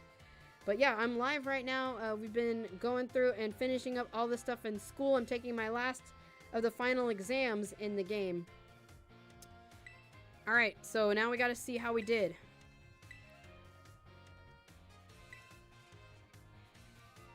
So welcome in. We're trying to finish up the game and finish this stuff so we can really start shiny hunting. I got some cool shiny hunts I want to do here on the channel with you guys. But we got to finish up some of the game story and get access to the Herba Mysticas so we can make the killer sandwiches and find those shiny Pokemon. Alright. Feels great. Okay, let's see if we passed our test here. Alright, hey, we got 100. Alright, and that is the last test. So now, I don't know, like, what happens. You finished all your classes and passed all the final exams. I have this from Director Clavel. Hey, we got 5 XP candies. Is that it? Now you can focus your efforts on this year's treasure hunt. Okay, so I guess that's all that happens right now. The next thing we need to do is we need to go to... Oh, we can actually talk to some of our... Hold on. Alright. There's a few things to do here, and then we've got Director Clavel wants to see us. I heard it's easier to find where I'm going if I look it up on a computer. Is that true? Hey, what's up? Cam Clam just came from the Shiny Goat short. Nice. I'm glad you guys are enjoying that. Yeah, I found that random. I was like I said in the video, I was like just exploring and it just popped up and I was like, oh, that is a shiny. So that was cool. I've got a lot more shinies coming. So if you guys want to stay tuned, I've got more shinies coming later this week. I'm working on editing the videos and the clips that I've got. And we're gonna shiny hunt on live streams here in the coming coming days. So we're trying to finish up the game, like the story stuff, and then we're gonna get access to the legendaries and the Urban Mysticas and all that fun stuff. There was somebody that it said I should talk to in the entrance hall. Alright. What do we do with... Is there anything... Okay, never mind with that. So yeah, that's what I'm working on. Is trying to get to where we can do some really fun shiny hunting. Alright, there's somebody in the cafeteria. You got a shiny Lechonk in your playthrough, and he became my carry for the... Nice! I've actually got quite a few shinies without even, like, finishing the game. It's been nuts. It's been crazy. Oh, wait. I don't want to go anywhere yet. Hold on. Well, okay. We'll go back there for a second. I pressed the wrong thing. I've gotten, like, a ton of shinies. Just... I did some outbreaks for some of them, and then I also did, who are we supposed to talk to? Maybe her. I just found some random ones too, that when I was not even really looking for it, it just spawned one near me. Alright, the time has come. The cursed treasures, the 4 Pokemon of Ruin. Okay, yeah, I want to learn about this. They do exist. These are the 4 legendaries. I stumbled upon the truth in newspaper of all places. Ha, an interview piece with a carpenter, no less. Oh yeah, I will show you guys my team here in a minute. I have a couple that weren't like on my official team. What happened here? Did we lose? Are we good? No, we're good. I lost audio though. Weird. Alright, so anyway. No worries, take your time. What was I saying? Yeah, there's a couple. I've been like working on my Pokedex, so I have a couple in my team right now that weren't on my like official team that I played with, because I was using them to like level up. Alright, so there's a separate shine for each of the 4 Pokemon stakes. Alright, cool. Hey, what's up, Zero Tick? Here from the short. Yay! I thought I was going to be done with the short, or done with this before the short went live, but I'm glad you guys are finding the channel. Awesome. And there's 8 stakes driven into the ground. Okay, so each of the... Okay, so there's 4 Pokemon, and each one requires 8 stakes to be taken out. Okay. I've picked up some stakes along the way, but we probably missed some, so when we get to that point, we're definitely... gonna have to make sure we found them all, and then we can open up the shrines and access the legendaries. Alright, so that's what she's talking about. That was cool. Okay, yeah, so we know that. You press A. If all of the stakes are for a given shrine are removed, it would release the Pokemon held inside. Don't you think it'd be nice to free those Pokemon from the confines of their tiny little shrines? Yes, I do. Yeah, so many people coming in from the short. I'm glad you guys are finding the channel. You are proving truly useful, a kind soul. According to the Senate of the Pokemon wielders in the story, you must have a bond with Pokemon in order to remove stakes. I'm sure someone as savvy as yourself would have no trouble at all with that. You can choose for yourself whether to believe in me or not, but I will mark the locations of these shrines on your map. Okay. I'd rather go myself, of course, but skipping out on my classes to go adventuring seems to have made the director a little suspicious of me. So this is like getting into some of our post-game stuff right here. Treasures of Ruin are still treasures after all. I hope you'll investigate these shrines if you're at all inclined to do so. I am. Alright, we increased our relationship with our teacher here. Alright, so you guys want to see my Pokemon team. Let me actually go to my boxes and get the other 2 that I played with. Okay, so I did organize my boxes. I've got an Eevee box with all the wild evolutions that I caught. I got the Eevees from the Terra Raid Battle event. Oh wait, wrong button. I'm always pressing the wrong thing. Okay, let me Okay, where were you guys going? You guys were going in my Dex box. Okay, so these are ones I'm trying to work on to finish my Pokedex. So there's some in here that I need to evolve or do something special with. And then my team, I've got Minty, the shiny Annihilate right here. I've got the shiny Arcanine Tigger. Oh gosh, you guys can't see. Hold on. Let me move myself.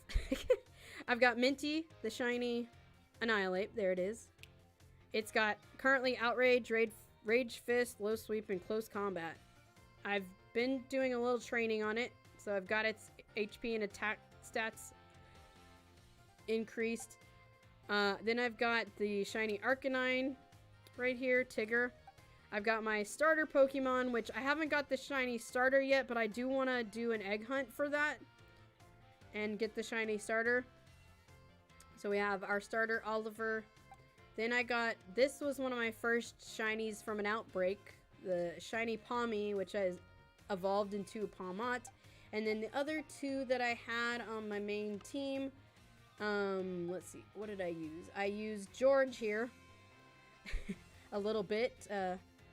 It's not shiny, but it is the evolution of Gimmighoul. And then I had, who else was on the team? I had this Snowflake. Did I use that one? I had Bouncy. I used this one for a little bit, I think. And then I had Lucy here. I kind of changed them out for a few different battles.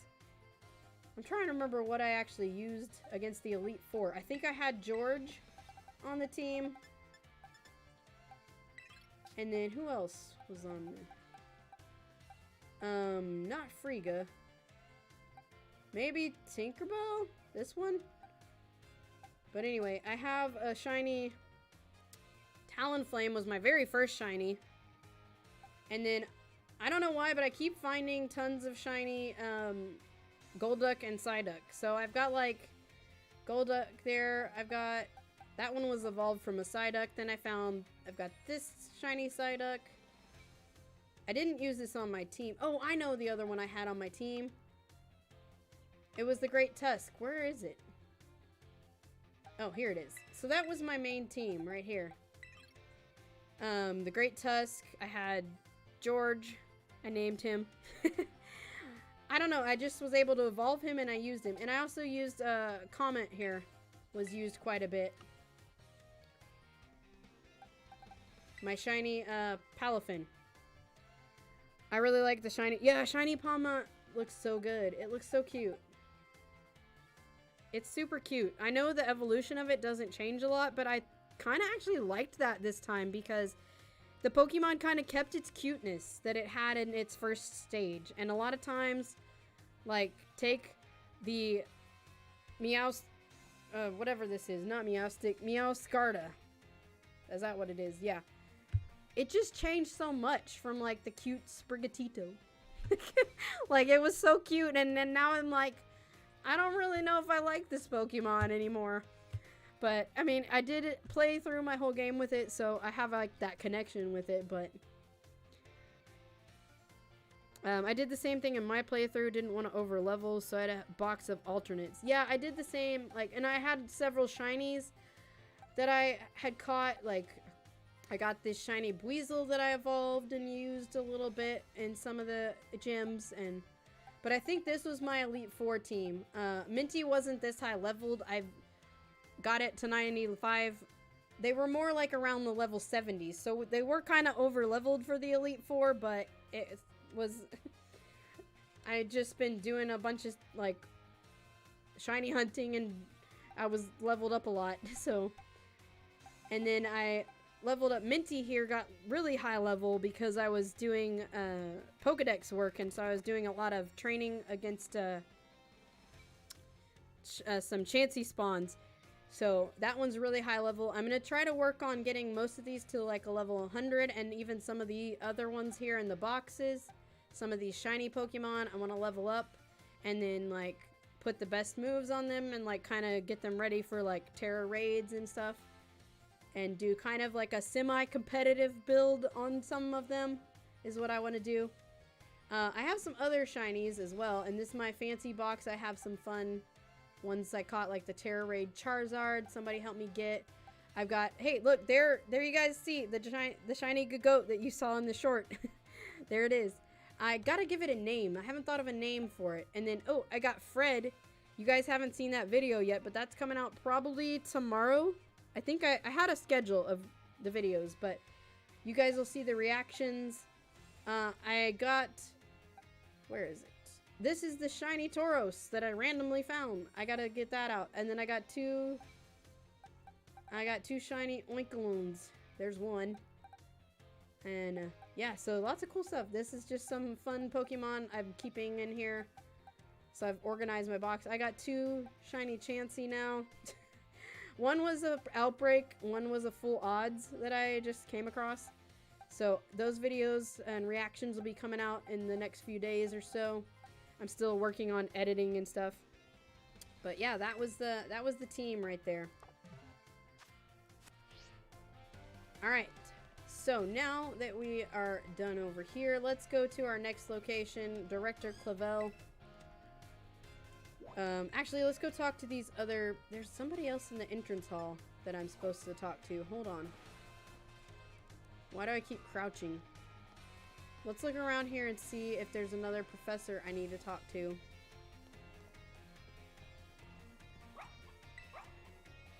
Why do they always want me to talk to these... Okay, I'm moving back over here.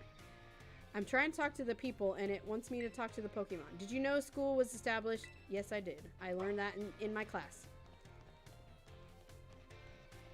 I don't see another professor that I should talk to, unless I'm supposed to talk to her again. I'm just trying to clear out these exclamation points. I do hope you'll take on the treasure hunts. Okay, no, not her.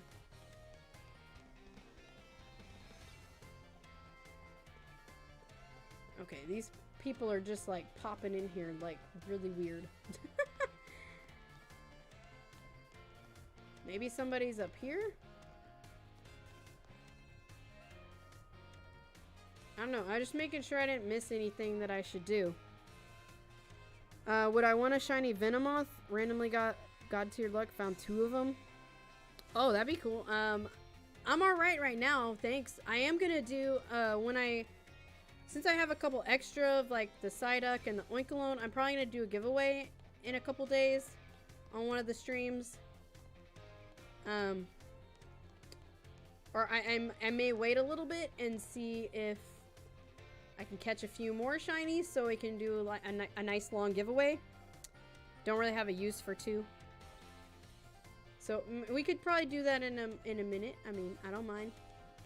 Okay, I don't know what I was supposed to do here. Are you going for the STEM track or maybe humanities track? If you're into Pokemon, the general studies track might be good. Isn't it impressive? Everyone here is here to study. Alright, let's just go to our next location. I can't figure out what the game is trying to tell me to do here. Let's go to the cafeteria. I want to clear these out real fast, and then we gotta go talk to the director. Welcome. Alright, hope your studies are going okay. What do you have today? Oh, I can have food here? 5 alarm sandwich. I don't really need anything right now. Okay, I was looking for her. Alright.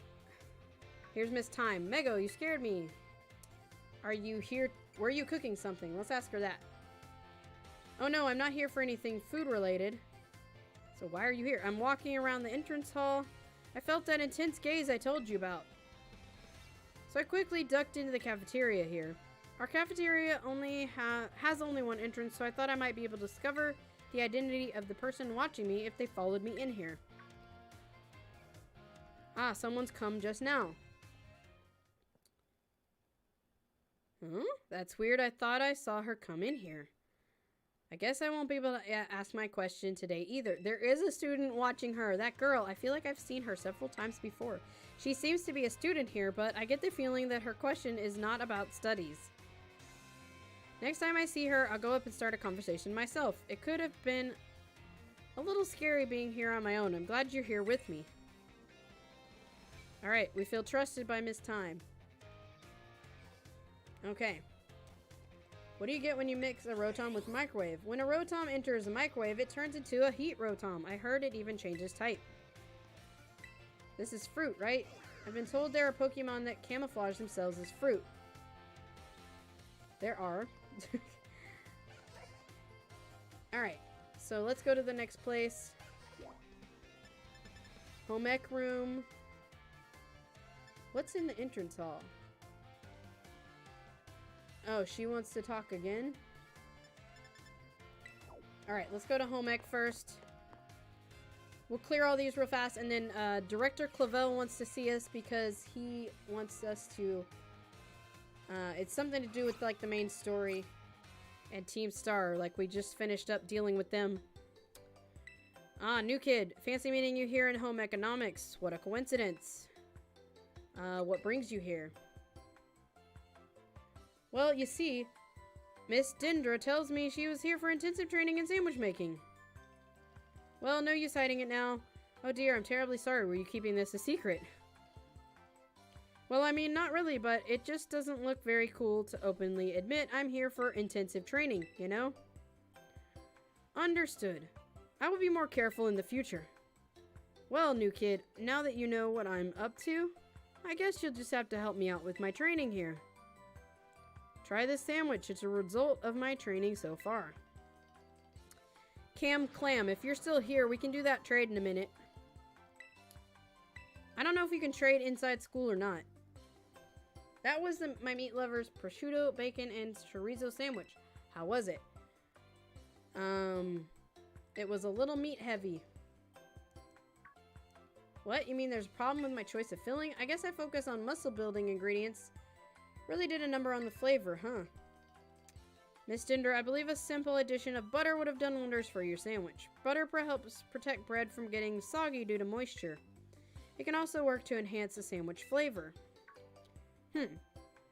Butter, that makes sense. Thank you for teaching me that tip. Why didn't you tell me while I was making the sandwich? Ah, well, you see, when I saw you, I had not realized you'd yet begun your food prep. Thought you were simply trying to destroy my classroom. Well, anyway, new kid, thanks to you and Mr. Seguro here, I may finally be getting the hang of this. Thanks for your advice. You became even closer. Alright, we're probably gonna keep talking to her at some point. Alright, where you wanna go? Entrance hall. Alright, let's see if we can do that trade. I don't even know. Are you still here?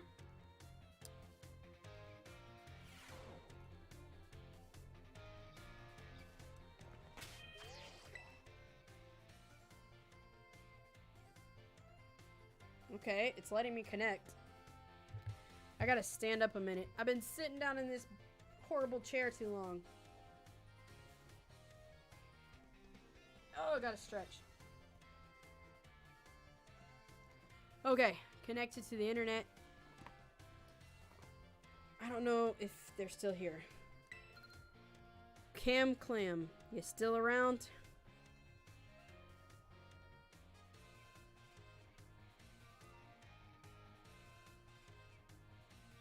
I mean, I'm fine either way. We can always do that on the giveaway stream or next stream. I'm gonna probably be live tomorrow with something. Okay, it said I needed to talk to this teacher again.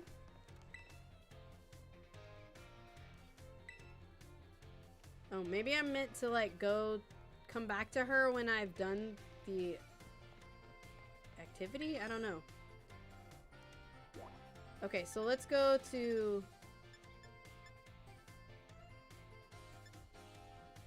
the nurse.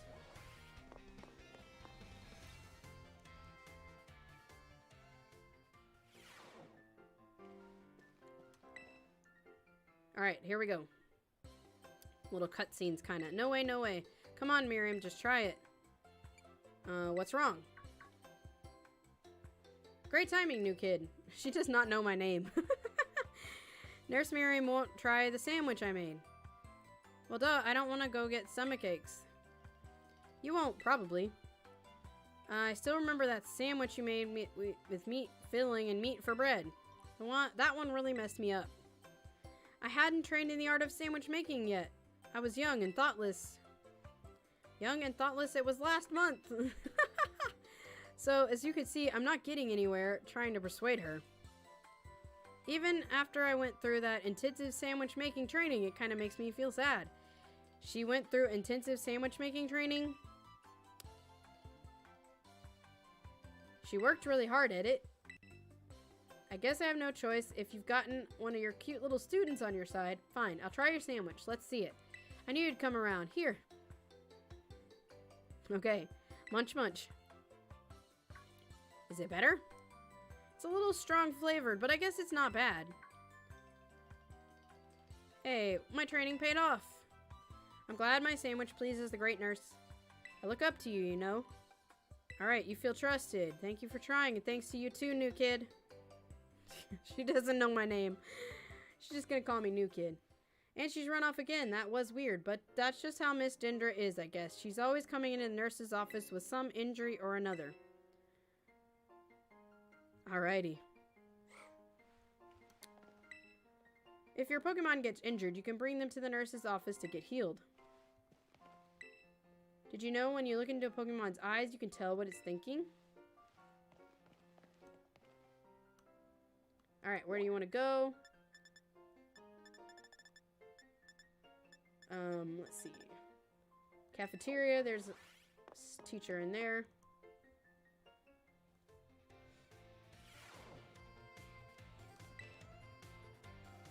Alright, let's talk to Mr. Sagaro.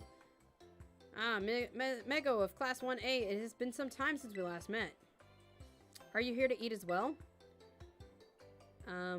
Yep, I just kind of wandered in. Drawn in by irresistible aromas, I imagine. I myself am here to survey the student cafeteria. This is making me hungry. I might have a late night snack before I go to sleep tonight. I'm observing the nutritional content of the food that our students partake on a regular basis. One item on the menu is particularly interested is the peanut butter sandwich. It's sweet and quite delicious. Yes, it is. Perhaps I will order one right now. Oh, look, Mr. Sagaro. He's so fashionable and cool. Guess the teachers come to the cafeteria too. Do you think he'll have an egg sandwich? No way. If he gets anything here, it'll definitely be some spicy, like a 5-alarm sandwich. He's so cool, I'll definitely get that wild, spicy 5-alarm sandwich. Hey, welcome in, Galaxy Star. Thank you for the subscribe. Could I have a 5-alarm sandwich? I do enjoy the thrill of spicy food. No, have a peanut butter sandwich. Ah, yes, you suggested I have a peanut butter sandwich, Miss Mego. I suppose I shall have to try one if you insist. Now I want peanut butter. This game is making me hungry. That was so close, I almost forced myself to order something spicy, my least favorite flavor. I'm glad I helped him out then. Thank you for restraining me. It seems that the students tend to view me as a fashionable and cool, or even, dare I say it, exuding a sort of brooding strength. I have a habit of acting in such a way so as not to destroy their image of me. Alrighty then.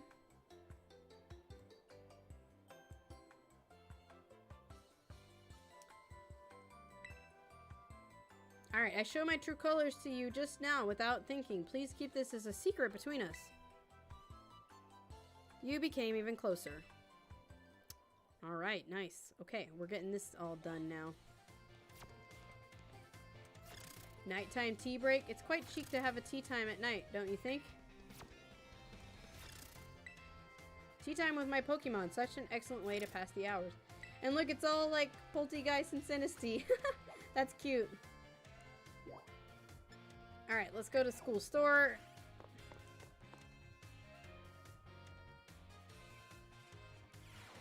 Finish up all these conversations. Alright. New kid, you're here to do shopping. I came to see you. I'll just be honest. Ah, so you came to see me. I'm here to check out the sandwiches they got. The school store sandwiches taste great and have excellent nutritional balances. What happened to your intensive training? I guess I'm just not used to it yet. All that training kind of wore me out. I achieved my goal anyway, so I'm going to take a break from sandwich making for a bit. Right, I didn't tell you what my goal was. I wanted to pay Nurse Miriam back for everything she does for me. It was my way of saying thanks. She's so nice and skilled at what she does. I really look up to her. I wanted to try sandwich making so I could be skilled at doing something for other people, like she is, but I guess I just wasn't cut out for it. Okay. What am I cut out for, though, is being full of energy, so I decided to focus on that instead. Like I said in class, I think people and Pokemon should make their strong points stronger. You really helped me out, new kid. Take this as a way of saying thanks. Hey, we got some protein. Alright then, what should I go with today to get my protein in? You formed a close bond. Oh, interesting. So you can even get even closer. Sets, some potions, antidotes, paralyzed heals. Maybe I should get some ice heals too. Alright, where do you want to go? Let's go to the staff room.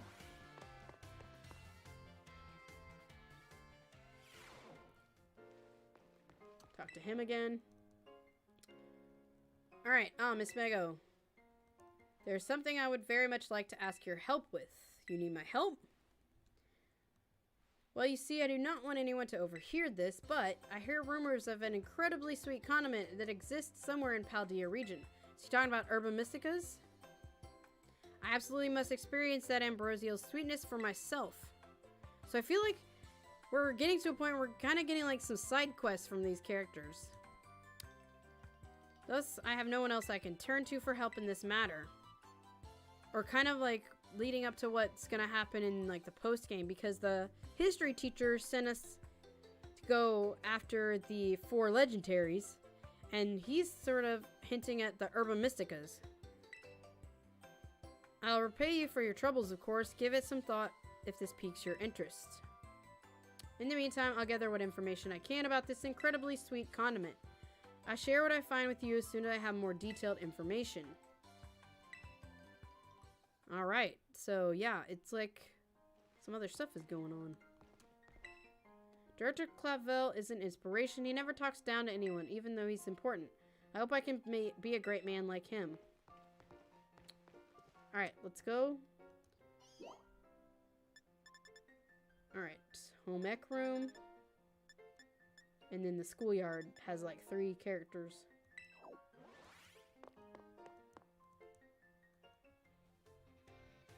We're just kind of getting this all taken care of so we can get into this post-game.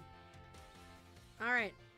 That matter, which I need your help. I've discovered the name of the sweet condiment. It's called Sweet Herba Mystica. If you should find it during the course of your treasure hunt, I'd be grateful if you'd share some with me. Alright. Is that it? Have you anything to report? Okay, so yeah, I'll have to come back here. I don't have any. You don't have any. Okay, so yeah. People in Pokemon love sandwiches. Okay, so we've activated 2 like mini quests, side quests with the professors that we'll have to come back and do. Alright, so let's see. The schoolyard is really the only other place, and then we need to go find Director Clavel. Is he in there? I don't even know.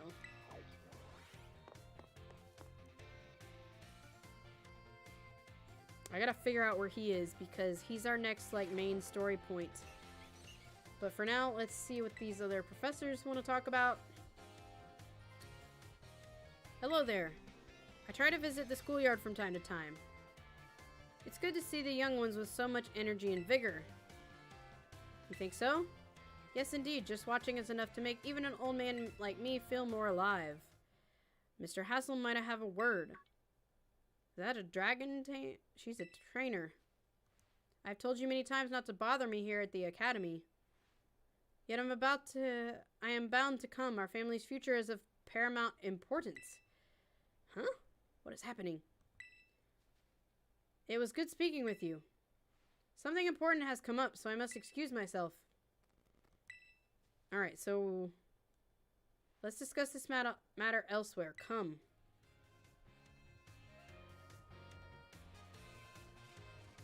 Alright, let me... Real quick, I need to put my watch on my charger. So, hang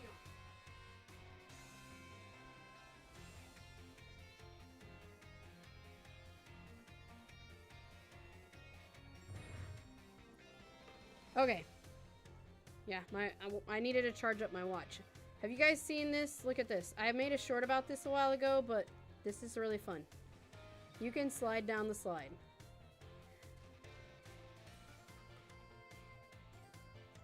Like, run up to it, press the crouch button, and you'll slide down. So fun. Alright, let's see. She's over here. Let's talk to her. Miss Time. Help me keep an eye out, would you? I've set up a little ambush for the girl who's watching me. She'll be here any second. An ambush? Well, you see, it's not pleasant. Very pleasant knowing she's just staring at me all the time. And now I know what she looks like after seeing her in the cafeteria. Oh, she's there. It's you, isn't it? You're the one who's been secretly watching me. Time, how'd you know? She ran behind the tree. What is this girl doing? Oh man, I guess you must have noticed me. I'm sorry. Well, of course I noticed. You're watching me practically all day, every day, after all. I assume there's something you want to ask me. Yes, I do. I've been a huge fan of yours since your time as a gym leader, and I love rock-type moves so very much. Oh my. But you just suddenly retired from your post as gym leader a year and a half ago. Why'd you quit? My goodness, is that all you wanted to ask? Yes, your reason for retiring was never made public. But it's well known among the students here that you just avoid the question any time it's asked. I thought it would be rude to ask you a question that you don't want to answer, so I just couldn't find the courage. That's why your gaze felt so intense. Forgive me. So very intense. Ah, never mind that. As for the reason I quit my job as gym leader, I simply wanted to focus more on my job as a teacher. It's not that I dislike being a gym leader or anything. Quite the contrary, talking about the gym fills me with feelings of nostalgia and sadness. That's why I avoid answering the question. I see. Do you have plans of becoming gym leader again? No, I'm afraid I don't plan to do so. My sister is doing a splendid job as gym leader in my stead. I personally find being a teacher most enjoyable these days. Since I am in fact your teacher, I would appreciate if you would call me Miss Time. As students do, and not just Time. Hey, what's up? Tiago. I'm so sad to hear that. I understand. Thank you so much, Miss Time. What do you need help with? Your Palafin? I suppose that solves the mystery. Perhaps we can do that a little bit later. Somebody came in earlier and asked me that, but I was like, can we just wait a little bit? And they got mad and left, so. Because I've been, like, trying to focus on finishing up the school stuff. But I might be able to help you. If we can't do it today, I can help you definitely in the future. So subscribe and I can help you with that. Or we can do it off screen if you want to join my Discord. I was certainly a little scared when I felt that girl's intense gaze on me, but having you here with me allowed me to do what I needed to be done, to face what turned out to be one of my biggest fans. I must thank you for always showing up at the right time. Allow me to show my appreciation a little. Hey, ooh, that's nice. 50 Rock Terra shards. That's a lot. That's a good little reward there. So you do actually get some rewards by talking and interacting with the professors. And like helping them with their little mini quests, kind of. I guess they'd be technically called side quests. Are you getting training in?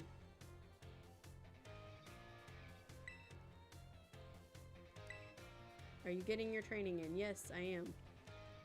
Is there anybody else I needed to talk to out here?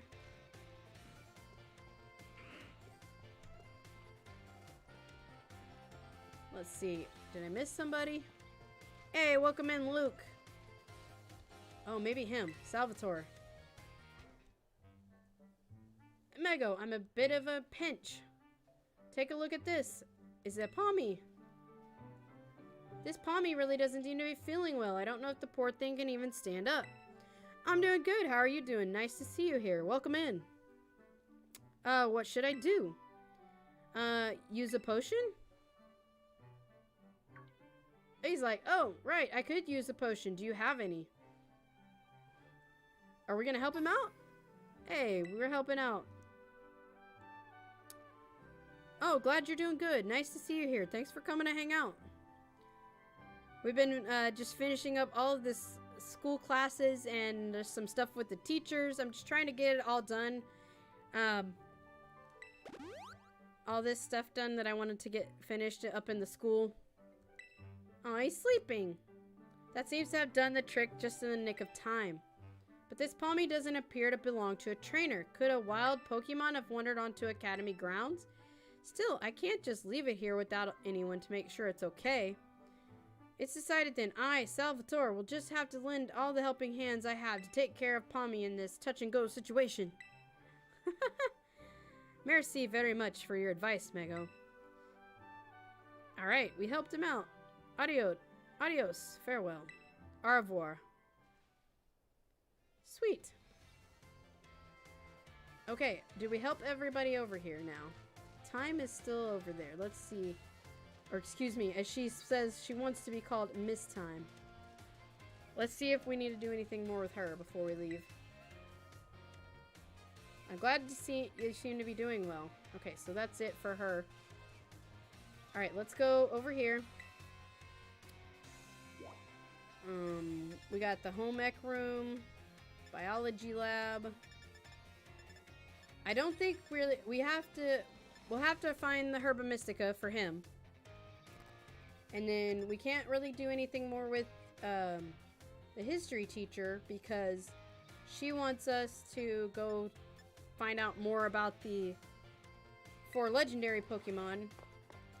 So that'll have to be later, but we can do this. We can go talk to Salvatore and Jock. Oh, my dear Mego. Thanks to your advice from before, Pommy is, well, just see for yourself. It's feeling better now. Yes, feeling better, but this particular Pommy may just be a bit meek, I suppose. I had Nurse Miriam take a look as well, and she says there's nothing wrong with it. So it shouldn't have injuries, ailments, or the like. Even so, it never utters so much as a cry, which is odd. That part has even Mr. Jock here stumped. Sorry that I couldn't be of any help. Nay, don't worry about it.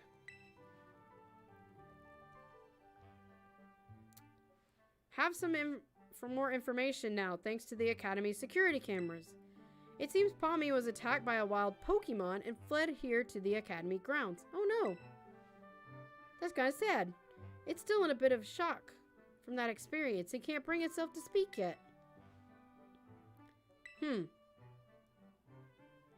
Yep, if that's the case, there's absolutely no problem with keeping quiet. We just can't... we can just wait, that is, until it feels like talking. That's all we can do, really. Even if you can speak all sorts of languages, there's no guarantee that you can understand what's going on in someone's heart. Have no fear, I won't give up. I'll keep on trying till we've figured each other out. Alright. We gained Mr. Salvatore's trust. Alright. We still need to find the director, wherever he is. I think he's in his office, but...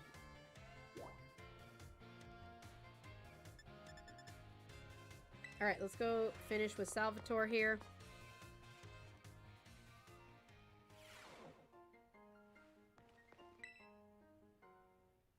Alright. My dear Mego, Pommy here is as healthy as can be. Aw, look at it. It's so cute. Pommy's super cute. It seems being quiet is simply part of one's personality. It's hard for a Pokemon to communicate with its fellows without speaking up. As you know, wild Pokemon use their cries to tell each other all sorts of things, like the location of food or whether there are predators nearby. So even if I were to release it back to the wild, I'm afraid it may not be able to do those sorts of things. Alright, what do you think? Where does Palmy belong? With you. Oh, I didn't expect to hear my name. So you think it should stay here with me? I was so focused on getting it back in good health that I could return it to the wild, I didn't even consider that possibility. What do you think about that idea, my little Palmy friend? Aww. He's got a new friend. Palmy, it spoke at last. Even without speaking Pokemon language myself, I know that reply means yes. My dear Mego, merci so very, very much for all your help with Palmy. All the more reason you should have this. Here, a rare Pokemon for you to raise. Oh, we got a Meowth. What? Well, is it like a different version? We gotta go check this Meowth. Hold up. What did we just get?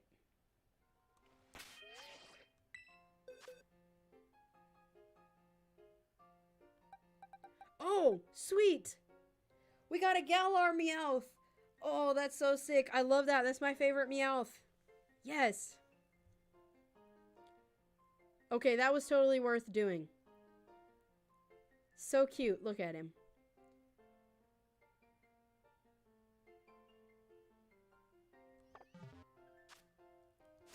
Epic. We can use that to shiny hunt, too. Even more fun. Alright, let's go to the director's office and see if Clavel is there. I think we've done all we can do right now in the school. We want to go talk to Clavel. Alright, here we go. Ah, here you are, Miss Mego. I wanted to thank you for all your hard work in resolving this situation with Team Star. If you guys have been joining in later, we did that at the very beginning of the stream, and then we focused on finishing a lot of the stuff in the school that I just personally wanted to go through and finish. If not for you, I suspect I would have done the team a grievous injustice in my choice of punishment for their actions. You have my sincere gratitude. Who is it? It's Penny. Miss Penny, do come in. Hello, Director. About the STCs, I'd like to work on them together with the rest of Team Stars. That's wonderful news. Thank you very much for your favorable response. But, I should be punished more heavily than the others, I think. Why so? Because of Operation Starfall? No, not because of that. Because of the other really bad thing I did. And what would that be? You know, the LP I gave you both in exchange for helping me with Operation Starfall. I got hold of it sort of illegally by hacking the Pokemon League's LP management system. Penny! How dare you do that? Ah, I see. That is quite the revelation. I did not think such a thing was even possible. It wasn't all that, she's about to say it wasn't that hard. I mean, I'm really sorry. I won't do it again. This is a matter out of my jurisdiction, I'm afraid. I'll have to consult Miss Gita, the Pokemon League chairwoman, on how best to proceed. I figured as much. I do apologize, Mego, but I will have to ask you to give us some privacy. Okay, now I get thrown out of the director's office. And back to my... Okay, what am I supposed to do now? Hello?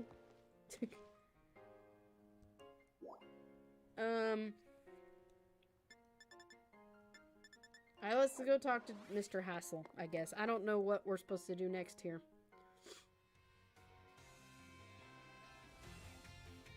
The game dumped me back in my dorm room and was like, okay, you're good.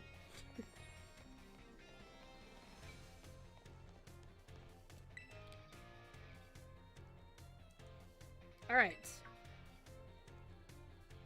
Oh, why? Hello there, young Mego. I'm sorry, I was lost in thought and didn't notice your approach. I must again apologize for what transpired in the schoolyard. It didn't bother me. Ah, that's very magnanimous of you. I think that's right. The woman who showed up is a dragon tamer and a relative of mine, I might add. You see, I come from a very long line of trainers who specialize in dragon-type Pokemon. There was a child in our family who was expected to stand at its head and lead it to greatness.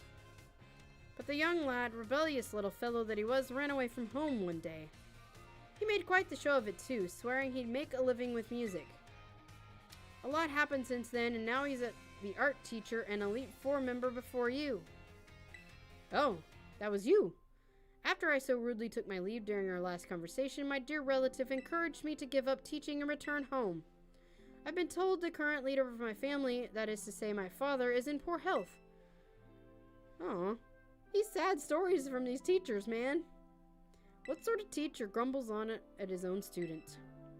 You're a great teacher. Oh, my dear Mego, you have no idea how much your words mean to me. Thank you very much. Alright, we feel trusted by Mr. Hassel. Okay, what am I supposed to be doing?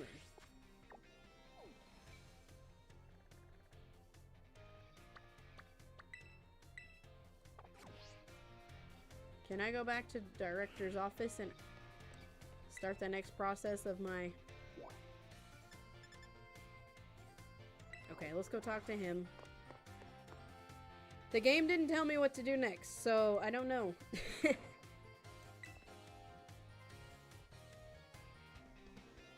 Well, hello there, Mego.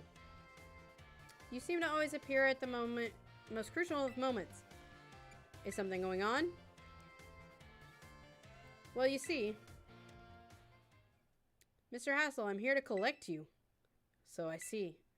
I'm glad you finally made up your mind about taking your place as leader of the family. Well, it is indeed true I've made up my mind. What's he gonna choose? I've made up my mind to continue teaching here at the academy. How could you? Are you saying you don't care what happens to our proud lineage? I'm saying I have other priorities. Have a look at the art decorating this room, would you? The children here are letting their senses, their perceptiveness, grow freely. I do not wish to say that protecting our family's ancient bloodline is of no importance. I simply wish to see young talent blossom and grow into the future. It just seems so much more fun to me if I'm being honest. What utter nonsense. Yeah, he's not handling the situation well. I mean, I get that he wants to be teaching, but your fearless, unflinching commitment to that nonsensical vision proves you're worthy of carrying the will of dragons, Master Hassel. I will not give up. I will come as many times as I need in order to change your mind.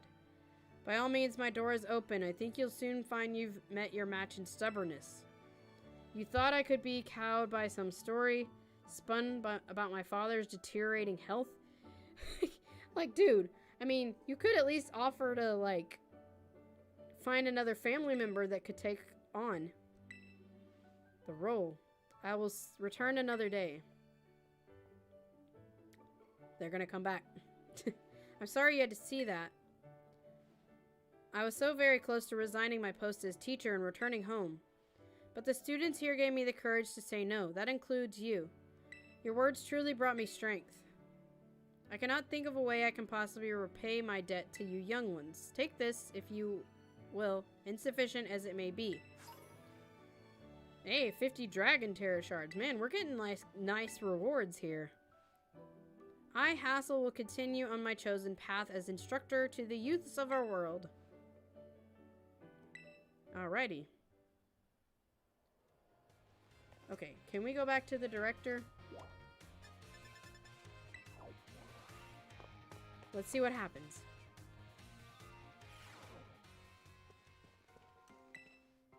If you ever need help... Okay. Okay, how do I progress the story now?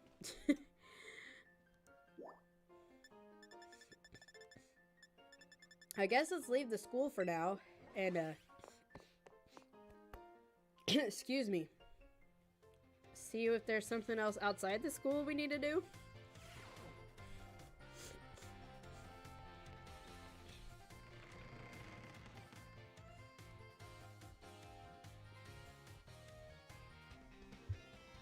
Or like find Penny or something, I don't know. Oh wait, we're getting a phone call. Mego. Penny? Something I want to talk to you about. Could you come meet me in front of the school stairs? I'll be waiting. Okay, so that's all I had to do was leave the school for my next objective.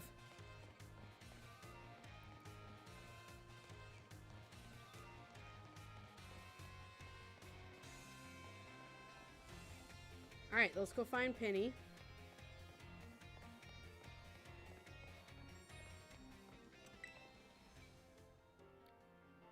Okay, here she is.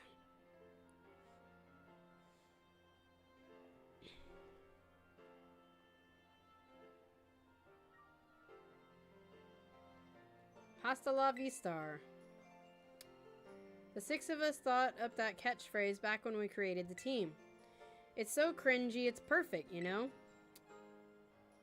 Anyway, about the LP thing, I thought I was going down big time for hacking the League point system, but they're letting me off easy. What happened? The Pokemon League said they'll waive my debt if I do some volunteer engineering for them. They've even asked me to come work for them after I graduate, if you can believe that. Director Clavel and that Gita lady kept complimenting me like a weird amount. Apparently I have outstanding talent or something. Sorry for calling you out here to meet like this. I'm still not so great with people face to face. I never seem to find the right words, but, thank you so much. You saved Team Star and my friends along with it. I know words won't ever be enough. Properly thank you for all you've done, so here. Hey, we got Draco Meteor. Ooh, that's a nice TM. I'm sure you'll put this to good use. One more thing. I want to repay the debt I owe you. If you ever think of a way I can do that, just let me know. I'm great with machines and hacking and stuff. Next time I'll be the one helping you. Oh, I do have something to help. Be seeing you then. Hasta la vista. Okay, now what? Starfall Street is finally complete. Okay. Okay, so that's the official end of that. Now what happens?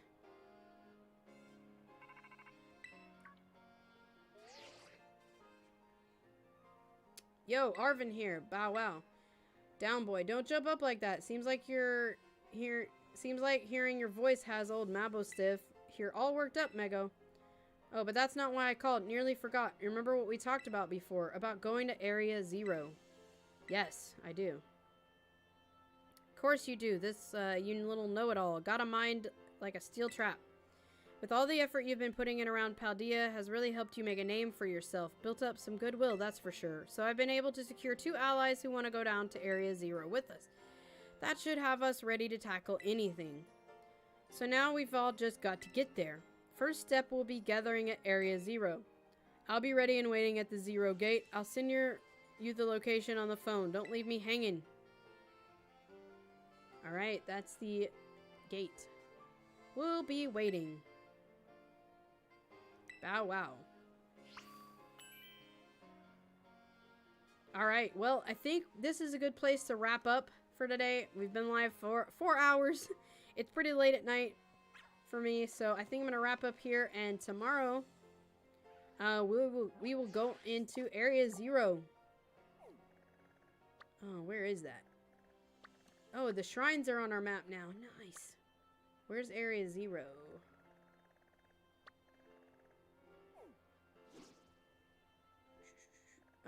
Looks like I can't figure out where it might be. I'm there.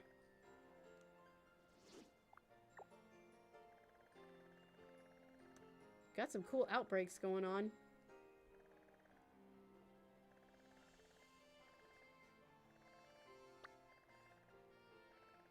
We'll take on the shrines too. But yeah, we can go. Oh, there it is. Okay. So we'll head over to Medali. I guess we can do that before we do the legendaries. That's fine. Go and access Great Area 0.